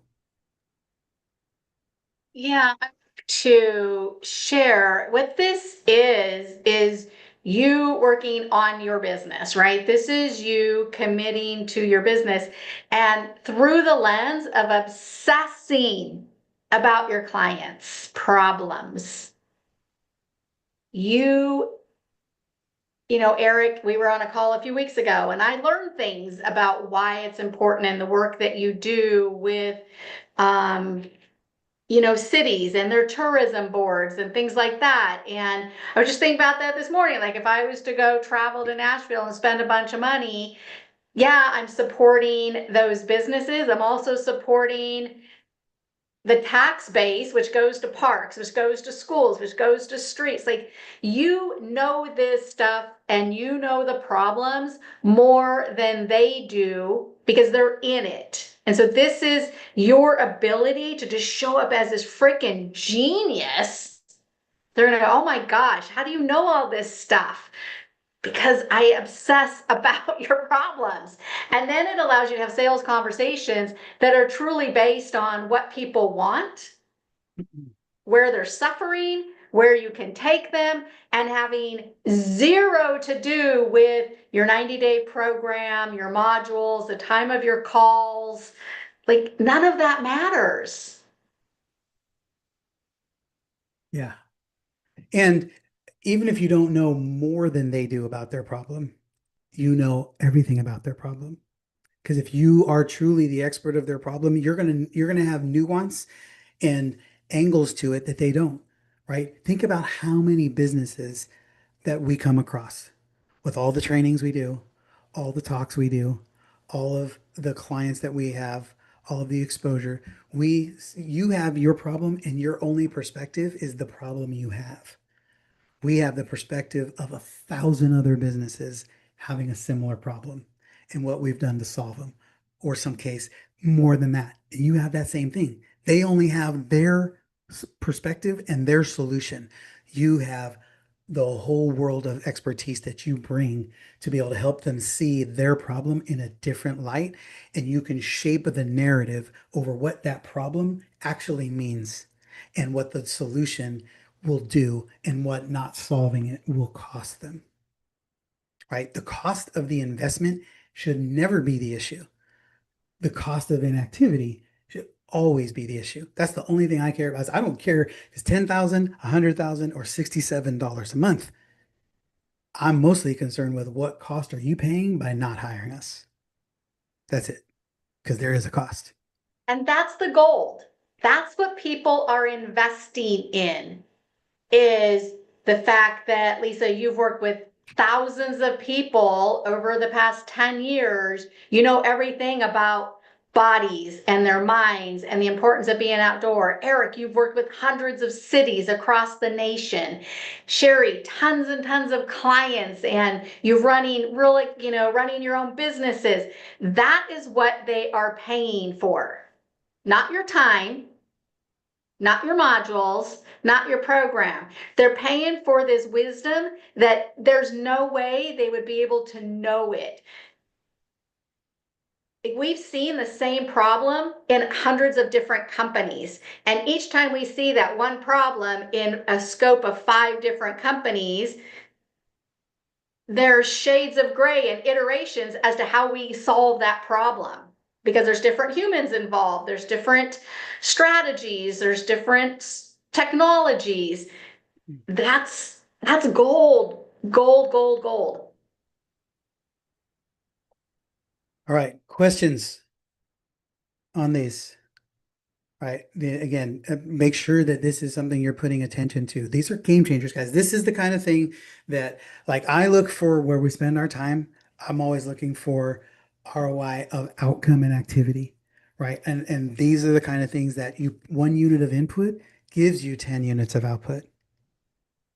So it's worth taking an hour, take an afternoon, do whatever you need to do. If I ask for a minimum of an hour, but it's your business, so you decide, right? But you put the time in to solve this. You immediately, right now, who's already thinking about this differently than they ever have, right? So now you're thinking about how you're moving people into an experience instead of what product are you selling them, right? Eric. So as I'm working through this, the ideal DMO has, if they've gone, if they're truly successful, they don't have to search, they don't have to hunt down their stakeholders for money. The county or the city or whatever the area is believes in tourism and is willing to put money into promoting tourism. Um, they have ads, they know they're working, they know they have repeat buyers or repeat visitors. They have people willing to talk about them positively in reviews and stuff. I'm assuming that that type of statement is enough to be the mountaintop experience. I don't know. You have to define that. I would say, if is that the best possible outcome that they could have? Is there a way Yeah, to do because it's an that? Is there a ongoing, way? I mean, tourism is an ongoing process. You're, Right. and so you can't really arrive at the destination. You Sure arrive you at a can. point. You can. You just have to define it. Well, what I'm thinking about is you arrive at a point where it's now steady state. You're So churning, let me you're give not you another churning. perspective. Let me give you a different perspective. Um, I heard somebody talking years ago at a seminar, and I wrapped onto this because as somebody who recruits, hires, clients and team are always valuable. I'm always looking for team, always looking for clients. And said, if what can you do in your business and your process that would make somebody else leave a company who's paying them more and come and work for you and accept less because what you're doing is so good. And from a client perspective, what would make somebody leave a client or mentor or a solution that they're paying less for to come and pay more for you because they want what you have, right? And so it's like, how do you make yourself so desirable that the competition is irrelevant? And so what you're talking about is a nice experience. They have tourism. They're doing things well, but are they pulling people? Are they pulling spending dollars? Excuse me. Are they pulling spending dollars from other destinations because they want to come to your destination so badly? What you have is so great going on, and it's messaged and positioned so clearly that people who were going to go to Florida are now coming Right. to Tennessee. Who were going to go to California are now going to come to not just come to Tennessee, but come to your county because you have a message that pops and a desire that you create a desire in somebody that they must have. That's not the same thing as somebody who's got good visitors, consistent volume, all that stuff. So there's always a mountaintop. Yes, but even when you reach the pinnacle that you're talking about, Uh-huh. it's still an ongoing process. You It's never never going stop. to absolutely 100%. Otherwise, you're out of a job. So it's never Right, going to be, it's always an ongoing process. But your job is to sell the mountaintop as right, something that, like what I just explained, what person in that spot would not want that if they right, could get it. right. Okay. And okay. And that's going to, that destination can sit on top of the mountain and you can have 100 solutions that can bring them to that because that's not a Right. problem. Yeah. Yeah. Right? So that could be the bright shining star. That can be the mountaintop, the flag that you plant that you're Well, always striving for, well, the standard you're measuring against all the time. the steps that I had, the milestones that I had thought of were making sure they have a brand that is effective with who they are as a community versus who they and coordinated with who will actually visit the places that they have to offer. Make sure those are aligned. Yeah. Make sure you do, the next step would be to make sure you have test messages that you've defined to make sure that the message pillars that you've created in step one are going to resonate. Then some sort of tools to make sure that you're re-engaging with people who visit website and various things, and then start ramping it up to being, scaling it big time. And then in the final step, you're continuing everything you've done so far, but you're watching for trends. You're looking to see what new things are coming on the scene, and creating, continuing to refine that message.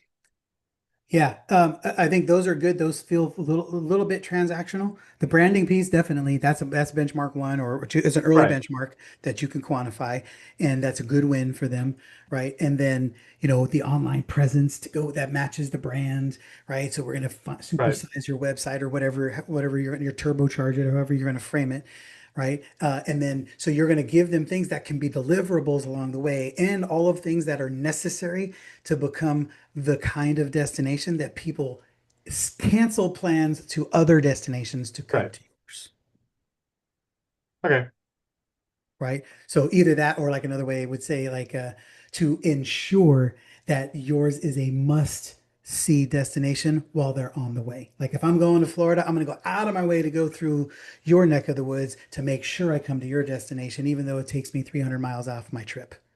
That kind of a thing. right, okay. I think must see is probably the last piece that I'm looking for. But that's I've got yeah. more detail in these notes, but I don't want But to take but but this that's time. different.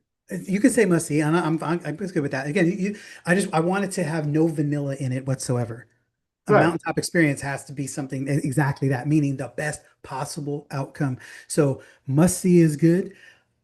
Cancel something so you can call it that, but how do you define the must see? And maybe you define it as you have a destination that people cancel other destinations to come to yours, right. right? And I think part of this too is well, I'm actually, marketing to people who are marketers. Irrelevant. Yeah, I got well, you. I I'm got you. I'm just saying I think the language may look a little more It doesn't matter. People. You're marketing to people, Eric, and people need to be inspired. They need to you're giving them an identity. You're right, showing them this is you right now. You're good, but are people canceling their vacations elsewhere to come to you? And is that a regular occurrence? right, Right? Are you putting a brand out that's so desirable that people who never thought about going to Tennessee now are? right, Right? That's the kind of messaging you want, because it almost is a hyperbolic, but what it is a big bold promise. Because anything short of that is not compelling enough. It sounds like everybody else. You're right, not guaranteeing that's what they're going to have. You're showing them that's what's possible in your world. If right, they come in, they do the work. This is the journey we're going to be on, and here's what we're going to do first. We're going to but this is what we're this everything is in service to that. So that way they know now every time something comes up and they're like, oh man, I don't want to do that. It's going to take me an extra 2 days. Remember the journey. Remember the mission. This is what we're striving for. We don't want to just do one good enough. We want to do one mind blowing that's going to attract that person who's getting ready to book their tickets to the cruise to Alaska, and they're going to cancel it because they want to come to Knoxville, Tennessee. Right? Obviously, playing a bit there, but that's the message you want to be delivering to them. And marketers be damned. They don't know anything more either. They're just people. Every marketer I know responds to marketing. Every salesperson I know responds to being sold. 100% of them do. I'm just saying I think the fears that they're going to project that I would hear them say and can respond to would be different than say than someone who just is running an attraction. But not at all. If I'm the marketer for that, if I can market my Right, locale in a manner that is going to get people to cancel vacation plans to other destinations to right, come here, marketing mission accomplished. What right, marketer wouldn't want something more than that? What more could they want? Right? So again, use your own words on it, but that I think but you're gonna speak to them because it's not about the numbers and the metrics and that. It's like bottom lines. If you can get a message like that, what kind of activity you're going to see, how many more visitors are going to come to your page, how many more visitors are going to come to your county, how many people are going to be requesting, booking trips at hotels and sending you emails saying, hey, your links to this page aren't working. I need to know more about this cruise and that thing. What's going on in your county, right? Those are the kind of things that the byproducts of having a destination that is so clear and compelling and a messaging that will deliver that. And it's not saying you're going to give them that day one. You're saying this is what we're working towards. Right. Yeah. I talk to people all the time who are, oh, I'm a salesperson. Oh, you can't close a closer. Nonsense. Sales people love to buy stuff more than anybody else, I think. Love the buying experience. They love to be We're sold, all, in the end, we're all humans. 100%. So good stuff. All right. Dun, dun, dun, dun, dun. Yeah, we definitely appreciate a great process. Okay, so how are we doing, guys? We're rolling. We're getting towards the end here. You guys can you give me an extra 30 minutes, 20 minutes? Like I said, I want to just make sure we can dig in. But if you're not at the minimum, what I want you to do right now is get on the action items, write down any action items that you see that you have to do. Oh man, I got to get this taken care of. I got to work better on my avatar. I got to look at my premium offer. I got to write out my mountaintop. I have to. What are any action items? Just write them down.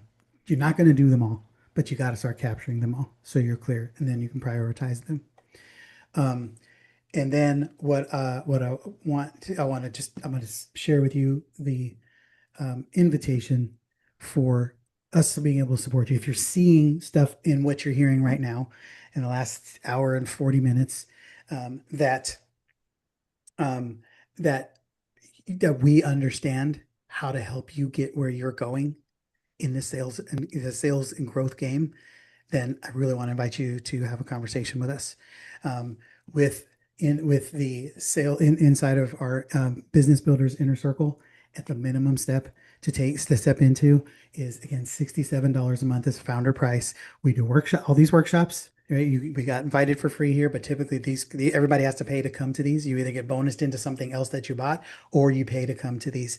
And at $97 plus, and that includes only the workshop.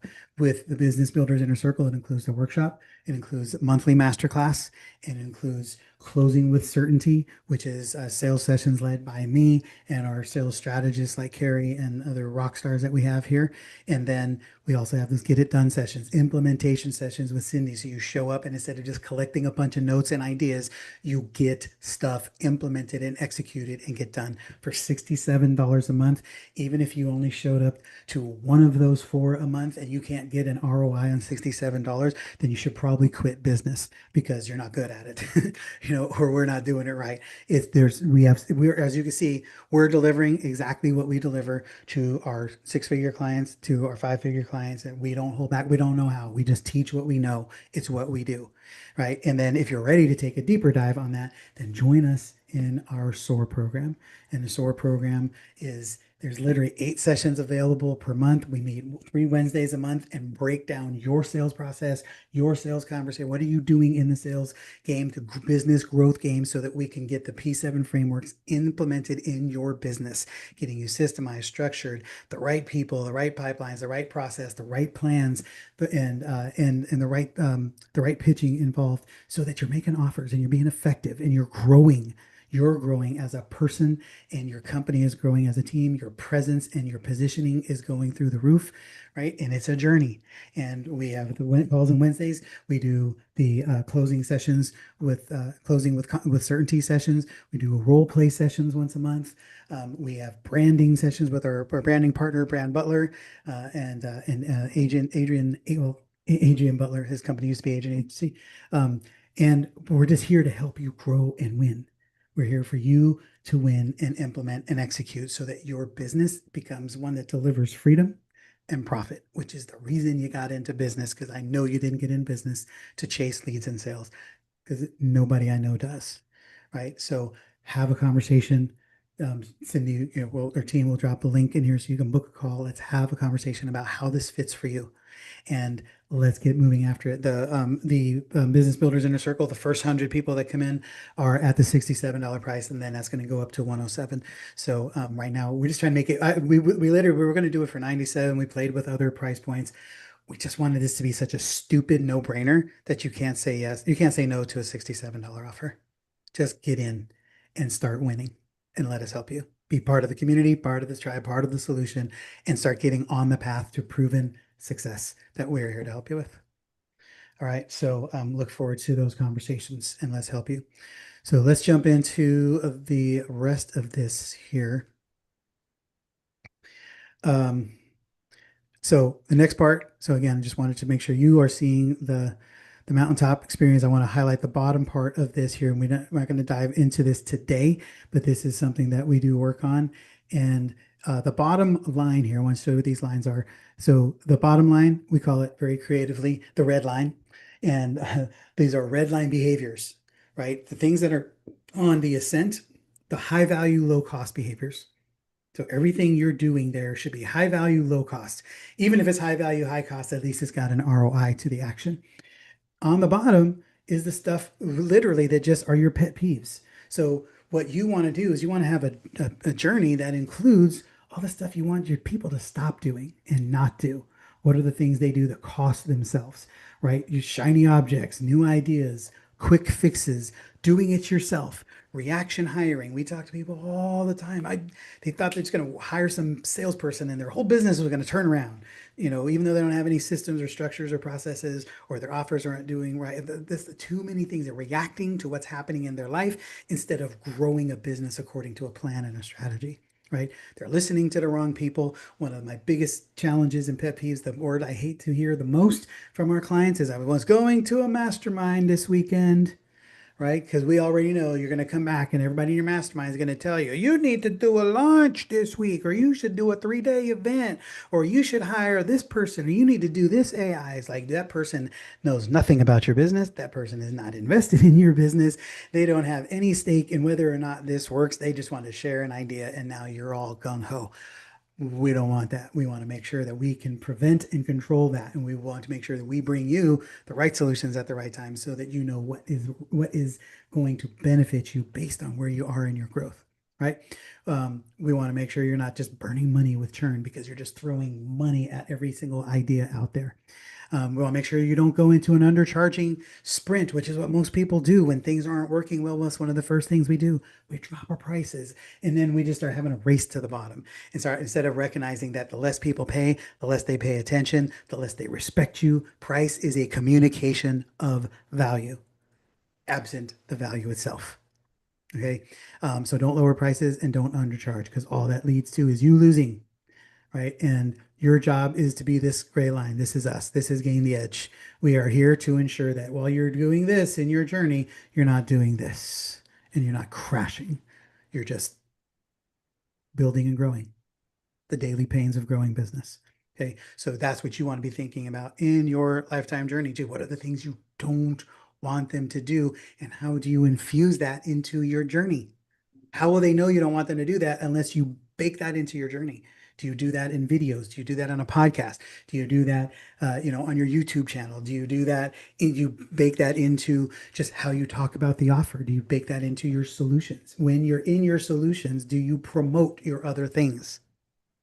This is something most people don't do with, oh, they paid, I can't be here to sell. Nonsense. You need to always be showing them what's available, what's coming, what options are, so that when they're ready for it, they're going to buy it from you and they're going to know, and they're not going to go somewhere else and try to shop for a solution that they shouldn't even be looking for in the first place and definitely should be looking to find from you. Okay. The other piece, if you have questions, just go ahead and raise your hand. When this is what we call just our excuse me, our pricing models that we work from. Everybody should have multiple ways you get paid. Multiple ways you get paid. You should get paid in upfront fees. You should get paid in retainers. You should get paid in a tail, which is something that follows the activity, right? You should get paid based on milestones, based on performance, what monthly recurring revenue can be in place. And it doesn't mean you charge everybody all of these things. It means you need to be thinking about there are certain things that you're going to get paid when they do it. There's other people that are going to get paid after it wins. There's other people that you're going to get paid some while they do it, and then more after they hit their goals and their target destination and milestones. There's things that you'll have that will just be monthly recurring revenue. It's part of the mission, the reason for the workshop. We're not worried about the workshop. If somebody wants to pay 67,000, excuse me, $67 instead of $10,000, I'm good because we know that the outcomes we can deliver at $67, that's going to move somebody, help them get a result that's going to help them go, yeah, I want more. I need more of what you guys have, right? We know. What are you doing in the same vein? Right? So you want to think that through as it pertains to the mountaintop experience. So all the mountaintop experience is really just a world-class tool that helps you see your business differently so that you can be thinking this stuff through. What in here would be something that we would charge a one-time thing for? What one of these problems can I solve in a 3-day event? What one of these problems can I solve on a monthly membership? What problems of these can I solve in um, in a network, in an event, and bring people in a half-day workshop? What things of these can I solve with my for free? What things of these can I solve on my YouTube channel or with my podcast? Right. So all of these things help you decide how you're going to set up you're building your financial future. Who's going to pay you? How are you going to get paid? Under what circumstances are you going to get paid? What does the model look like? Right. So this just helps you look at through the lens of the lifetime journey. And I'll throw a curveball at you. We're not even going to touch today. This is something we'll do when we do the high revenue business model workshop again. But this is just for your ideal client. Now, to make this world class. This is going to be game changer. Is this helpful for you when you see just seeing your business on this path, right? Game changer. Now, what how much more would it look like when you are aware that when you're designing a lifetime journey, you're designing one for your ideal client. You're also designing one for your partners because your partners are on a journey too. And your job is to ensure it's always your responsibility to ensure that your partners intersect you at all the right places. And that when they do, they are edified supremely, that they show up in the right places, knowing exactly who they need to be for you at that time, and vice versa. And that you edify them and talk about them and position them before they ever show up so that they are baked into the environment so that your people understand why when that person shows up, they'd be like, yeah, I've heard a lot about you. Or you have options and free resources and things that they have so that you can put them in front of your people, all of those things. So you're designing a lifetime journey for your partners, as we call collaborators, client first collaborators. Guess who else you need to have one for? Anyone want to guess? Who else do you need a lifetime journey for? Your team. Your team has an active role in the lifetime journey. What is their responsibility here? They need to be on point, on mission. Everybody in our company knows where we're going. They know what we're trying to do. They know what we're striving for. They know the big picture. So they take very seriously the small, minute tasks that they do here for these clients, knowing that we're trying to get them to be these clients and ultimately these clients. And they, you know what else they do? Because they know the big picture, they tolerate and accept and embrace when we have to be really, really clear and stringent on something. Because guess what?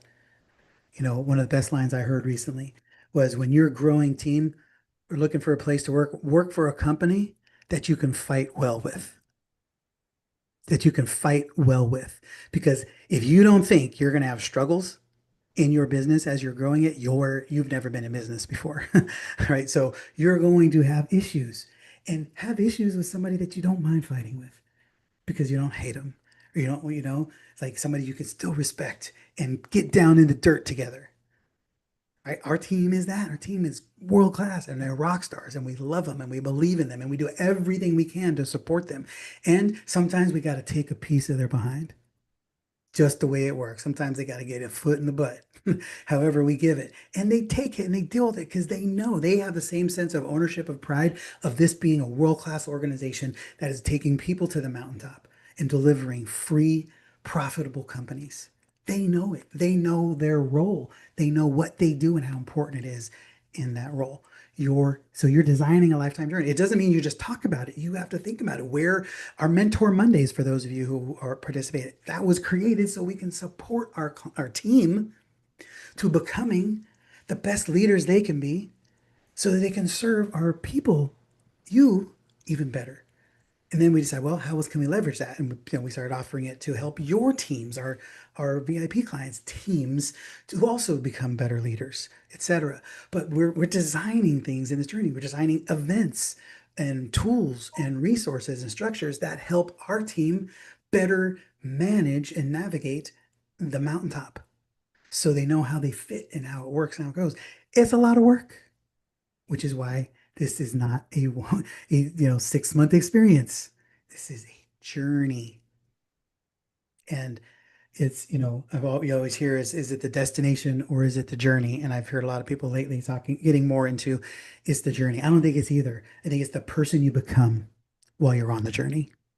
That's what this is about. This is what it's about. I literally had that conversation myself walking into the gym last night. I said, what's the number one thing? If somebody put a gun to my head, what do I do? What's the thing? I live to sit across from people and show them the mountaintop of their life and help them get everything out of the way to make it happen. That's it. Everything else is in service to that. That's what I do. I love seeing people win. I love helping people win. Right? I want everything. I want you to have everything you want and probably more than what you even think you're able to obtain. And because I know who you are going to become, or can't wait to see who you're going to become while you're striving for that mountaintop. The mountaintop of your marriage, the mountaintop of your relationships, the mountaintop of your health, your wealth, your finances, your friends, all of it. It's all connected because there's only one mountaintop when you get there. So that's the mission. That's what we are. That's what we're doing. And so everything in this is in service. That's my whiteboard. My whiteboard is nonstop. I got flip charts all over the office right now. All of this is you guys. All this is people who we haven't even met yet. These are business ideas. These are the things that are coming. All of this stuff on my walls are solutions that are in the P7 framework, or things that need to be added to the P7 framework, things that are filling in spaces on that lifetime journey, stuff that you haven't even seen yet and won't see yet, but we have other clients who are, or things that you're being prepared for, whatever. But the more, it's like when we're doing stuff today, like I already know the workouts that I want to do in a year. I know this level of strength I want to have. So I'm doing like small muscle group workouts right now. I do a witty workout for those who don't know. Something I learned years ago when I was in high school. But it's you with your arms, you make a W, an I, a T, and a Y, right? And it's while you're on your stomach, and these are all back exercises. They all attack the small muscle groups in your shoulders and your backs. And these are all your stabilizer muscles that you have to have supported and strong so that you can do bigger lifts. Stuff. And it's like, I hate doing them. They drive me crazy. And you don't ever get to see the benefits of them, but you darn sure know that what happens if you don't do them and you throw your shoulder out for a week or a month, right? And stuff. So it's like I have to do the small stabilizer muscle groups so that I can lift the bigger stuff later. Right. And so it's the same, no difference in the business. We know the stuff, we know where you're going. And you guys are always trying to race to the end. And we have to show you that you got to do this part first. And then you got to learn how to do it well. Then you have to be able to do it so good that you can't screw it up. Mentor was asking me that the other day. I said, Jim, he said, how many times do you have to do something before you'll never screw it up in your life? And I said, probably 1,000. I said, so what's your commitment to doing 1,000 of what? And I was like, because I'm in a massive focus on visibility and video creation. And so we're blowing up our YouTube channel, our online presence. We've got video production. We've got a lot of emphasis on that. And so I said, okay, how fast can I do 1,000 videos? And it's 18 months. That's me doing a reel a day. That's me doing source sessions every month. That's me doing workshops every month. That's me doing roughly, I do 100 interviews a year, speak on stages, podcasts, interviews. That's me speaking. That's the opportunities that are going to come that haven't even been factored into that. But it's essentially, in the next 18 months, I do 1,000 videos. 1,000 videos, but it's not just videos. I'm doing it with very specific intentions, working on hooks and presentation and capturing attention. My mission is to captivate attention. I'm watching YouTube video channel every single day. I'm looking, how do we get 10% more retention? How many people are watching all the way through to the end? How do we get 1% more of that? How do we double that? How do we get more people to watch to the halfway point? Everything is hooks and attention, hooks and attention, hooks and attention. Everything else I'm doing, that is the number one. And the goal is I want to do it 1,000 times. So I do it. So I'm good at it, and I'm really good at it when I'm extremely focused on it, but I'm not always great at it. And that costs. And my mission is to get it to a place where I do it so well that I can never screw it up. What is the thing you're going to do so well that you can't screw it up? And it's in that journey, guys. It's in that mountaintop experience. What are you doing? Who are you becoming? Who are you leading? How are you serving? What problems are you solving? What things are you obsessing about so that they don't have to think about it the way you do because you've got it covered? And then you show them how to see it differently, how to pursue it differently, give them the right tools, the right partners, the right environment, the right communities, everything necessary for that experience to win. And then here's going to be the hardest part. Once you start focusing on that, nobody else in the world knows that experience except people who are involved in that experience with you, which means you have to stop listening to a lot of people because they don't know anything about what you're doing. They only know what they do. So be very, very careful when somebody says, oh, use this app, use that community, use this. You need to know what is the mission, the objective, the journey, the plan, the path, and what are the things that are going to help ensure every touch point you deliver, that every client you have, every team member, and every partner that comes into your world feels the full measure of your presence because of how you've created the journey. When you do that, you will always have people showing up. You will always have people buying. That's just how it works. And if you do that, you don't have to be a sales badass. You just got to keep serving. Serve so hard that sales is easy. Questions? And do you have questions on yours? You want to show yours or just whatever questions you got? Carrie, I want to hear from you too. For those who don't know, Carrie is she's newest member of our team, but she's not new to us in our world. She's been in our world for a long time. She is in her own right. She is quality rock star, smart businesswoman, good human. She lives locally here to us, and we've been in each other's world for, I don't know, 15 years, something like that. And we trust her implicitly, and she's coming on to help grow the sales division and great things that are happening here. So anything she gives as input and wisdom, I would highly recommend that you take it in. Thank you, Jim. What you said that was to me the most important is who am I becoming? So often, if we don't have the vision for ourselves, we don't act in that way.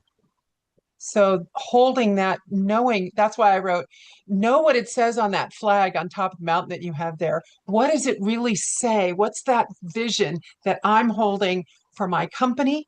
And then who am I becoming to be the person that delivers that? And we have to marry those two, because if we don't, then we don't live up to everything else we know we should do or could do, because we don't see ourselves as that person. And I like that you called that out. Amen. Amen. Yes, that's the key. It's all about who you're becoming and then who they're becoming. So keep that vision in play, constantly hold it and chase it. Make it inspiring and exciting. Because if you're not excited about it, don't expect anybody else to be. All right, Cindy, any last thoughts?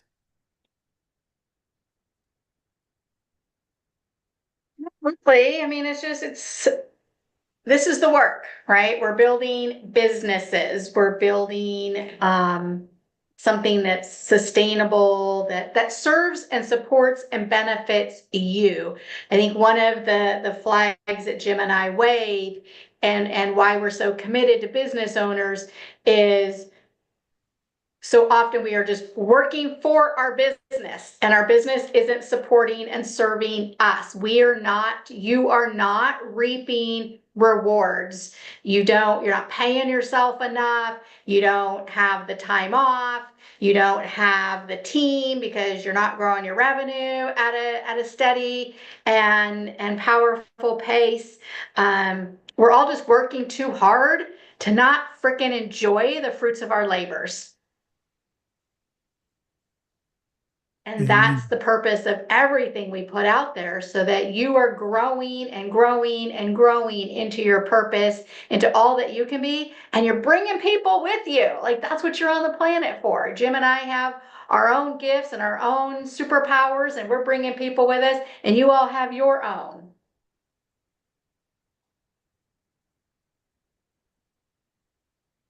Big time. And just bold it, claim it boldly, and go after it.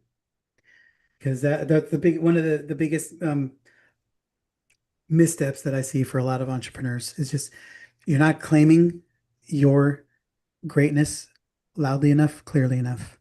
We fall into that sometimes. We get so caught up in what we're doing. We always have to be reminded, just you have to be the one who's fighting for your brand because no one else is. There's people who want to see it do well. There's people who think it'll do okay, people who believe in it, but it's yours. Just had one more thing to add because of what Cindy said was so perfect. Uh, One of the challenges is that when we see a bigger, bolder business, we in our vision, it feels like I'm not going to have time if I make it bigger. How am I going to fit that in? And this is everything that Gain the Edge does is it systematizes it. It saves you time. It saves you brain space. And that's the beauty of it. Now the vision should be it will be running smoothly and I will be in charge of the team. And I love that. For sure. All right. So I'd love to hear from you guys. Anybody just you got a quick question, takeaway, action item? Ask now, forever hold your peace. Lots of work to do. What was that? I can see a lot of gaps in what I've been doing. Things have just, organically grown, and then I can see how the systems have not been in place, how it's still a struggle. So I'm just taking one step at a time, like, working on the initial part and then now working on the middle part from where you have introduced the idea and now you want to nurture them in between with some testimonials or some great work you've done so that they can see the value what you're providing. And I still am not that clear, or I'm wondering how I can, I sell programs, but I want to sell a vision and a healing experience kind of a thing. I still am not so clear on that thing as to what can I implement to make it that way. Because I'm doing a lot of things, Right. but how is going to develop that value in the eyes of people? How can I make them see the value of that? Yeah. Well, that's why the mountaintop experience is a different process because it's product agnostic. And I think that's the hardest part for entrepreneurs. Because like you're going, this is my program. What am I going to do? Your job is not to know the how. Your job is just to know what is it you want for them. What is it you want for them? And then you can, because the how is going to go all the time. It's like most of us go, oh, well, here's all the products that I have. But what's going to happen is every day you're going to come up with a new way to solve that, a new perspective, a new thing. And then you'll go, oh, either I want to do that or I can bring in somebody who can. Or maybe you hadn't even thought about another way to solve it. And then you met somebody who was speaking on stage, like, I want that person to solve my problem for those people in that area or whatever. Because now it's open on the landscape. But when we show up, when we're only selling our products, we never think about how everything else integrates and if it should integrate at all. And then that's the other part is it's just as important to be able to know those partners have no business in my world because they don't fit. With too many times we just go, hey, you got a list, I got a list. Hey, you can help me, I can help you. And whoa, that's bad news, and it's always wrong. It needs to be always about delivering the mountaintop experience. And so just think about the mountaintop experience. What does that mean for them? Who do they get to be? What do they get to experience? What life will they live? What will they be able to do that they can't do now? Right? What will they be able to never mess up because of what you've given them? Then you start going, okay, what do I have in my quiver that will make this work? Instead of going, here's all the stuff I have, how can I sell it all? So it's this thought exercise. And then just write that stuff out. And then you start, and you just, whiteboard your own mountaintop and just what fits where. There is no right or wrong. It's your mountain, your circus, your monkeys. All right. Anybody else? Any last thoughts, takeaways, questions? Eric, Jacob, Lisa, Rick/Michelle, Marcella. Marcella. Oh, my bad. I knew it was an M. That was a Michelle. Okay. All right. It's been a good, fast rolling morning. I hopefully you got everything you need. If you have questions, please reach out. Get on a conversation with us. Get into the Business Builders Inner Circle. There's literally no better deal that we're ever going to make you to be able to support your growth. And we want to make sure that I we have a can question. So what I'm a part of, I still need to enroll into that, or that is a separate thing? Oh, that includes you already have that. Yeah. Okay. Yes. Okay. Okay. All right, you guys. Great work. Go fill that stuff out and then please share it with us. I would love to see what you have in your problem solution matrix. I would love to see your lifetime journey when you fill it out. What are your mountaintop experience? What are your benchmarks along the way? And there's no right or wrong. Just be able to sell it. The more you talk about it, the better it's going to be. We were just talking with a capital raising team yesterday, and a guy, we were talking through this guy who was his whole thing was I've raised 40 million and I need to raise 200 million. I'm trying to raise for apartment complexes and stuff. And it's like, and we kept asking, well, what's the why? Why does this matter? Where does it go? I just want to raise I just need I need to hit the goal. It's like, do you realize that that's the least effective way to get an investor to want to raise you? So like, we can't even help you until we know what you're doing. But it's like, if you can't share with me why this matters, you're not going to get any investor to want to invest in your apartments and your $200 million. There's got to be a better story in there. And that's what part of this is about. You got to be able to tell that story and share with people what's going on. This is the stuff they buy into. All right, guys, go make magic happen. Great work.